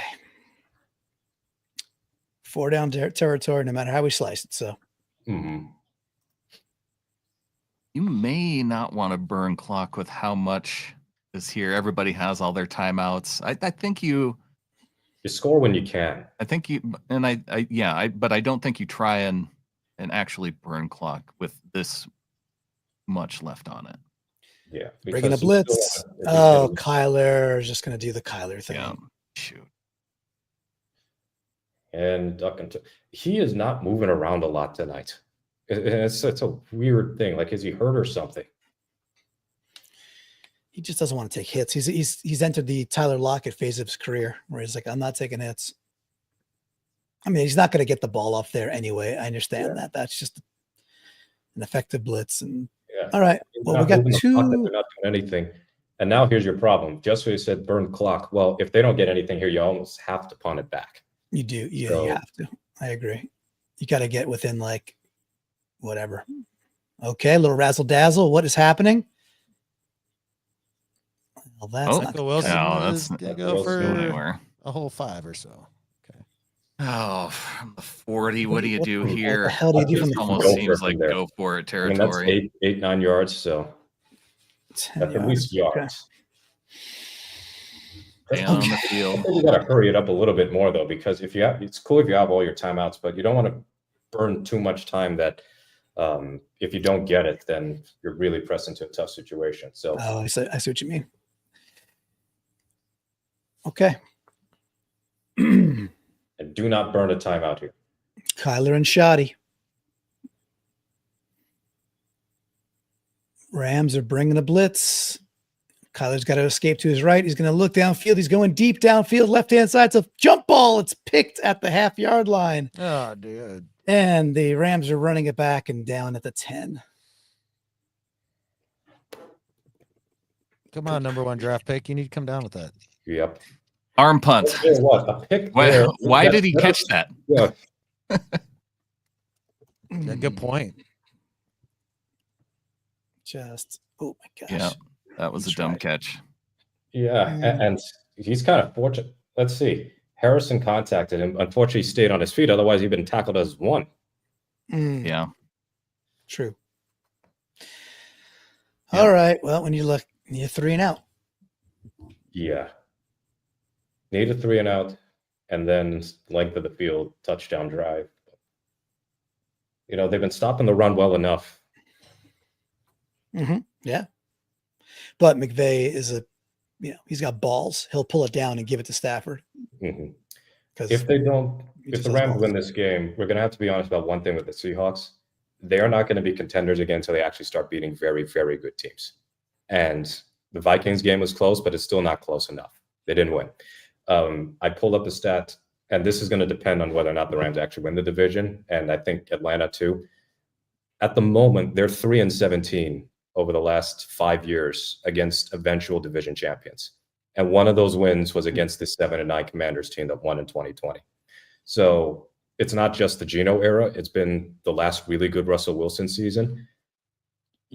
Their strength of victory has been terrible. They're below 400 right now. They were below 400 last year, and that cost them against Green Bay. It's just that this is a rare tiebreaker. But when you look a little bit further at their quality of wins, it's just not been good enough. Mhm. Now, of course, this isn't college, but in strength of victory, in this case, the resume does matter. And getting blown out by Buffalo, getting blown out by Green Bay, pretty much getting blown out by Detroit, although at least we have the excuse of how many people were missing on defense. They're not close until they actually start to beat real top caliber teams. So like the Detroit win last year, that was one of the rare instances where it was like a genuinely excellent win. But yeah, they're going to have to start beating really, really good teams for everybody to be bought in again. Because even the 2011 team, they beat the Ravens, and the Ravens made it to the AFC Championship game. And they beat the Giants, and the Giants went on to win the Super Bowl. And then we know what happened in 2012, where they beat New England, and they hammered San Francisco, even though they didn't win the division. So Mookie, think your point's exactly on point here, just with the idea of they haven't beat any of those teams to be in that next tier. We were told last year at the end of the season that, well, we underachieved. And so get rid of the coach, bring in a new guy. And I'd imagine this year is underachieving as well. Are we closer to being able to beat that series of teams to where you kind of want to keep this core and kind of keep moving forward? Or is it time to say, hey, Mike McDonald, you tear this down however you want and put it back together in your image? Which direction would you like to see them go? I'm torn here because I don't think you're going to get a better option than Geno in 2025, but they're fooling themselves if they're going to keep kicking this can down the road as far as not planning long-term at quarterback. So the offseason is going to tell us a lot about whether the Seahawks are going to view that next season as like the gap year, and that they're going to have to think about 2026 and 2027, or if it's just going to be perennial. We're almost there. We're almost there. Now, on the defensive side of the ball, there's reason to be encouraged, but offensively, I'm wondering, and I know Rob Staten's talked about this on Seahawks Draft Blog, they might have to get really, really bold as far as what they want to do with this offense. And that could include DK. I wouldn't want to trade DK, especially if it means having nothing but rookie contract receivers on the roster. But it can't be out of the question. And of course, the offensive line and the running game, I mean, that's got to be changed significantly. There's a stop.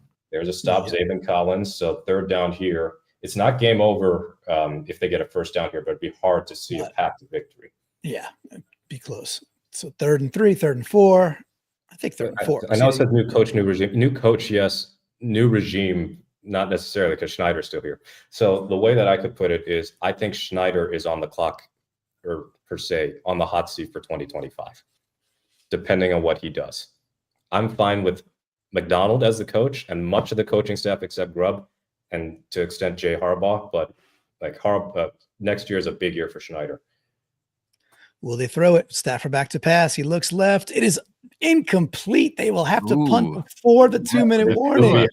Wow, they stopped the clock. Stopped it ahead of the 2-minute warning. They got 2 timeouts. They have a 2-minute warning. If, depending on what the punt is here, you should just fair catch this ball and not get below the 2-minute warning. Did Puka just slip? He just kind of decided to fall. Yeah. Wow. Well, the Cards bring pressure. Cardinals have 11 on the, because there was one of those punts where they're very close to having 12 on a 4th and 1. So, oh boy, they got 11. So we're fine. Okay, that's good. Looks like a decent punt. Nothing great. They're going back for coverage. Down at the 36-yard line at the 2-minute warning on the nose. Okay. Yes. So that's still plenty of time. 2 minutes, 2 timeouts, 40. Nope, that's not right math. 54 yards. What do we got? 64 yards, right? Yeah. 64 yards. And yes, we overachieved based on the Vegas odds, but the Vegas odds also thought San Francisco would be a lot better than they actually were. So that's one of your wins. Obviously, the Jets, not nearly as good as we thought they'd be. So that's another one of those wins. Not nearly as good as Vegas said they'd be. Yes. So if you knew that these teams would be bad in advance, you'd probably raise the over-under. I'm happy that McDonald has kept the road reputation that Pete's pretty much built up. So that remains intact. I mean, to be 6-1 on the road, regardless of opposition, that is nothing to laugh at. I mean, that pretty much put Seattle in the playoffs in 2019 because they were 4-4 at home. And like if they had been 5-3 on the road, they would have missed the playoffs. So I love that this team is very good on the road because I actually like road. I enjoy road wins a little bit more than home wins. I just have that sick feeling, you know, I love to go into enemy territory and pull the spoiler card, watch all the fans stream for the exits and disappointment.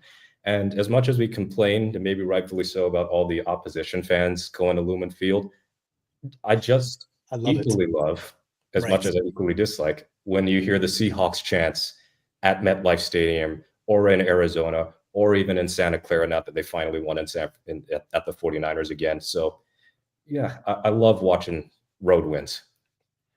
We're all long-time Seahawks fans to remember every Holmgren 10 a.m. game was like an automatic loss. Oh yeah, something a bit more satisfying. Beating teams on their own turf. And Mookie, don't know if you know this. I'm an East Coaster. I live in Connecticut. I'm a New Yorker by birth, and I live in Connecticut. So like, I end up at a lot of those, any game at what I affectionately call Lumen East Rutherford. I'm there for every chance I can get there because we play really good. We tend to play pretty good football in that stadium. So it's a ton of fun, man. This being on the road and like the whole section is just Seahawks fans and everybody's hugging and embracing and we're winning on the road. It's a lot of fun. So I'm with you. I hate the other side of it, but you just can't have it both ways is what it boils down to, right? So And it's fair. Our fan base has grown exponentially since 2012.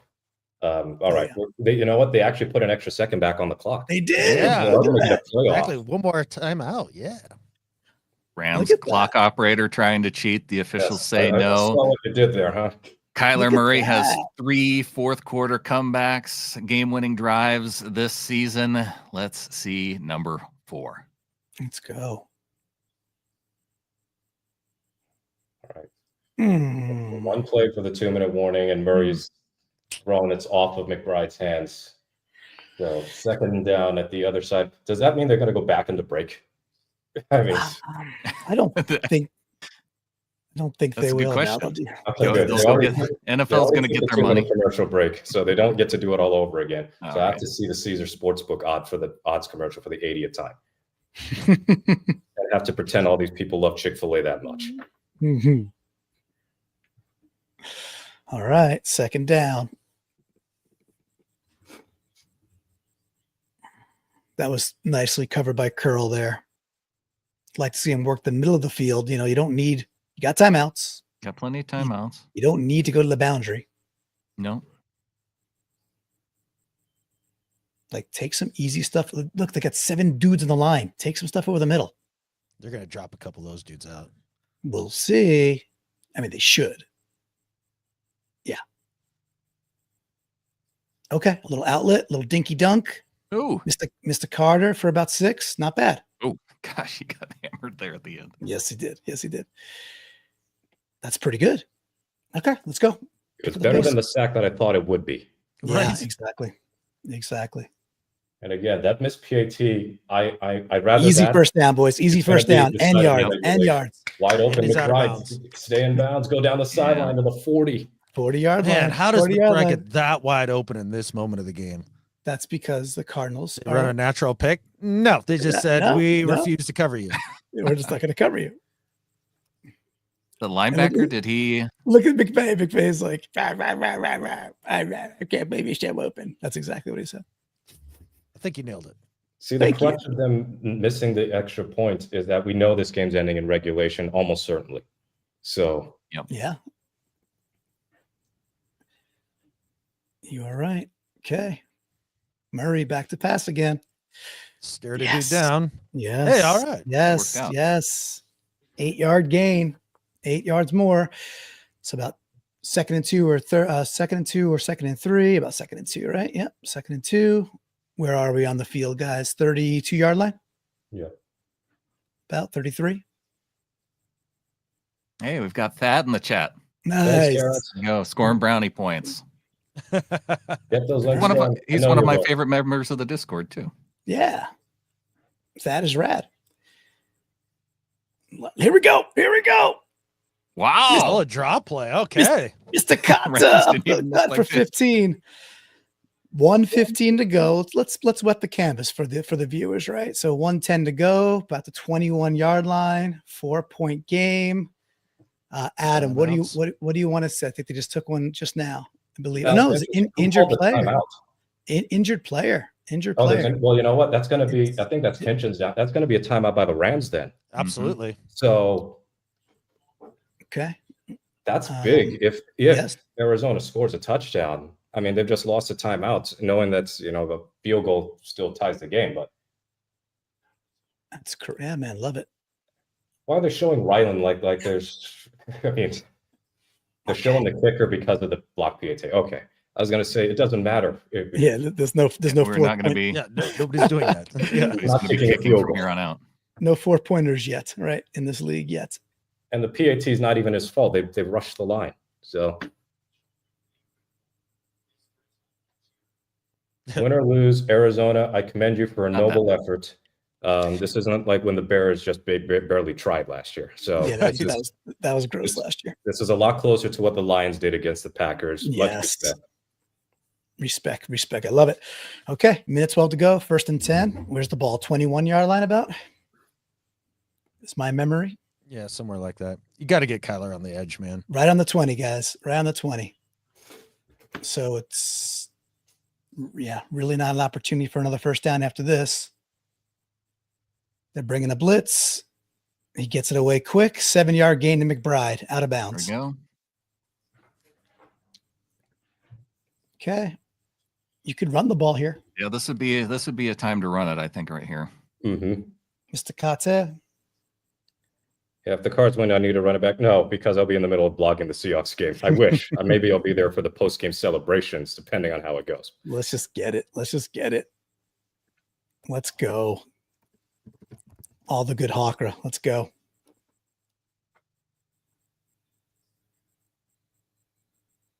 Okay, inside handoff. He's going to bounce around and be about a half a yard short, depending on the spot. Yeah, Maybe he might have it. No, he's going to be short. Official coming in saying he's short. that's okay. 3rd and 1. Third and 1. Boys. Not even the worst thing that he didn't get it there, as long as they get it on 3rd down, because the clock keeps running. They're not taking timeouts. Pop another little run here. Another draw. He's got it. He's Yep. down to the 5-yard line. 40 seconds. 40 seconds to go. They're at the 5. 38 seconds. Somebody took a timeout. I'm assuming that might be the Rams at this point. I think so. Yep, Rams timeout. 38 Oh. seconds to go. And a Sad Ram fan. sad Ram fan with terrible Back to the Future 2 glasses on. You deserve to be sad Ram fan. The game's not over yet. Don't be sad just yet. Your defense has come up with big stops before. Stop it. No, they're going to lose. It's over. I think Mookie was just Do those Rams fans know they And get if- paid and if either you're way? sad the Lakers are playing the Kings over down at crypto.com arena. You can check that out too. The Dodgers won the World Series. LA Galaxy won MLS Cup. A lot of things are going well for you. Yeah, go over there, Ram fan. All right. First 5-yard and line. goal. boys. 42 seconds left. Whew. See him run it here again. Yeah, you could. They won't, though. Kyler fires. Oh, God, no. Oh, my God. No. Oh, It's picked. Oh, no. Oh my God. Fudge. Is that down at the half? Oh, I don't know. No, it's And in the end Picked zone. in the end zone on the tip. did he catch it? Was the ball out of bounds?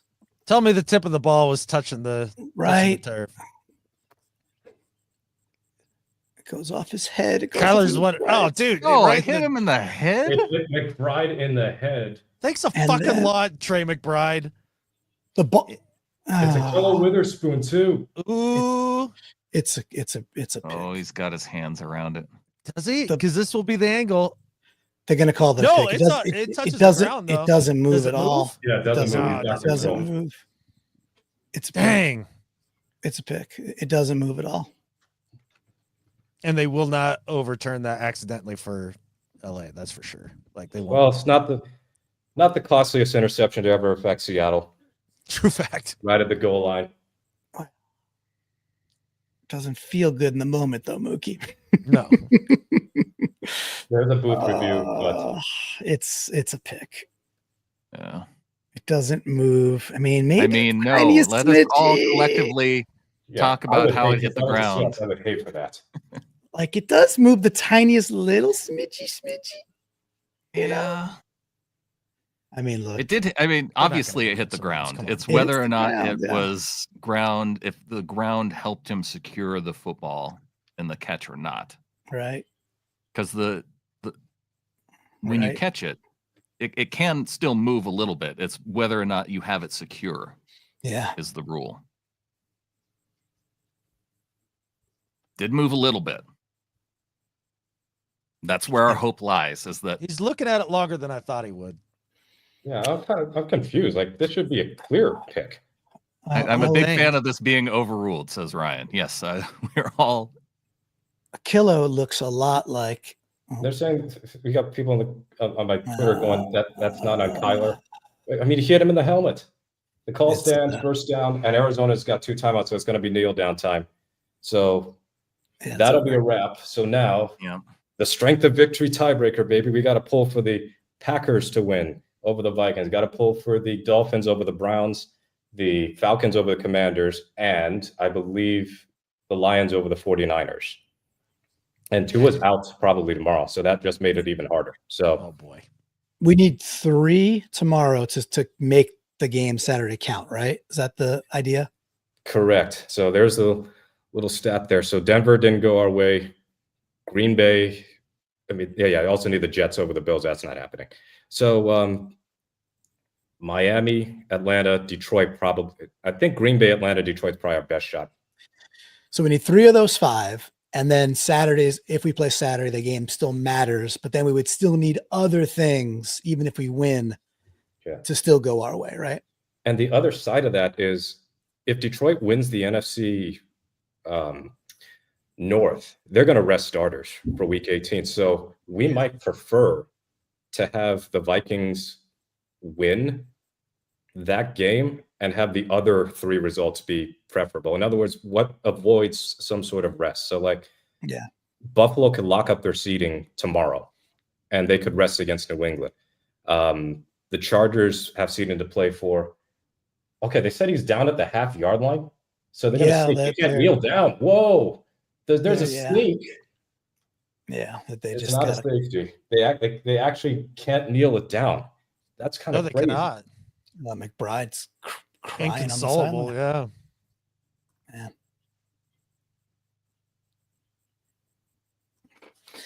It's like I could have had 2 touchdowns this year. Yep. He needed to throw it to where it hit him in the part of the face mask that could catch it. Yeah. Oh, now he looks like Charlie Brown on the bench. This is just getting sad. That's well, he got hit in the helmet on a pass that was pretty hard as he's turning around. Yeah. It's a great play by Witherspoon. That's so fluky for it to go up in the air for as long as it did too. Oh, I don't blame McBride. You know. No. He's one of the reasons the game was even close, you know. So all right, Stafford, clouds ahead. He got about 2 minutes there. Now they can kneel. Yeah. Well, boo. So yeah, a lot of those. The thing that about this too for week 17, it's asking every single road team to win. Green Bay can beat Minnesota. Possible. Definitely. That's true. But Jets versus Buffalo, tough. I'm going to leave them out. But Miami, Cleveland, like even if 2 was out, a Huntley-led Dolphins team could probably beat Cleveland because the Browns are just, chilling. Somebody asked if you could go back to the playoff scenario so we can figure that out. Yeah, I'll pull it up here in a second. If I share it, then I don't get to watch the game, but I think there's not much to see here. All we're watching is to make sure they don't fumble. Like, can we get a Joe perception? They all try and crash the line. Clock's going to run out. That's it now. So, so Denver didn't go our way. Obviously, the Rams game didn't go our way.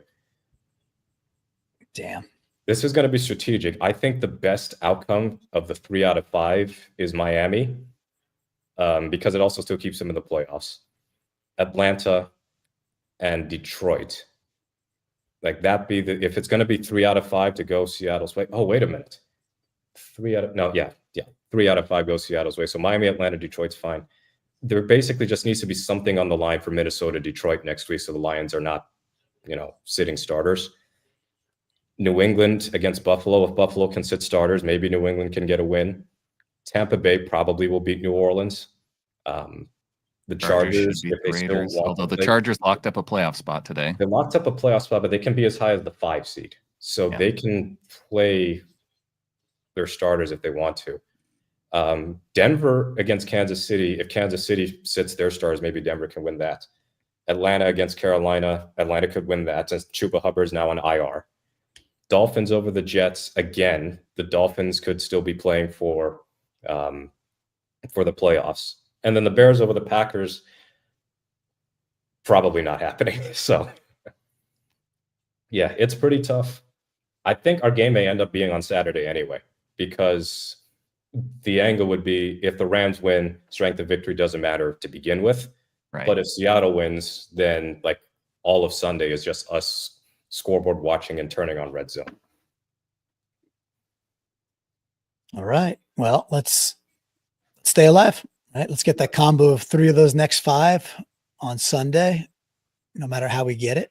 The more the merrier. That's the thing too, right? It's like if we could get 4 out of 5, it's that much better. But I mean, 3, they need 14 of these 17 points. Like if the Jets lose to Buffalo, isn't it pretty much or if the Jets lose to the Bills, isn't it pretty much over? You can't even well, let's see.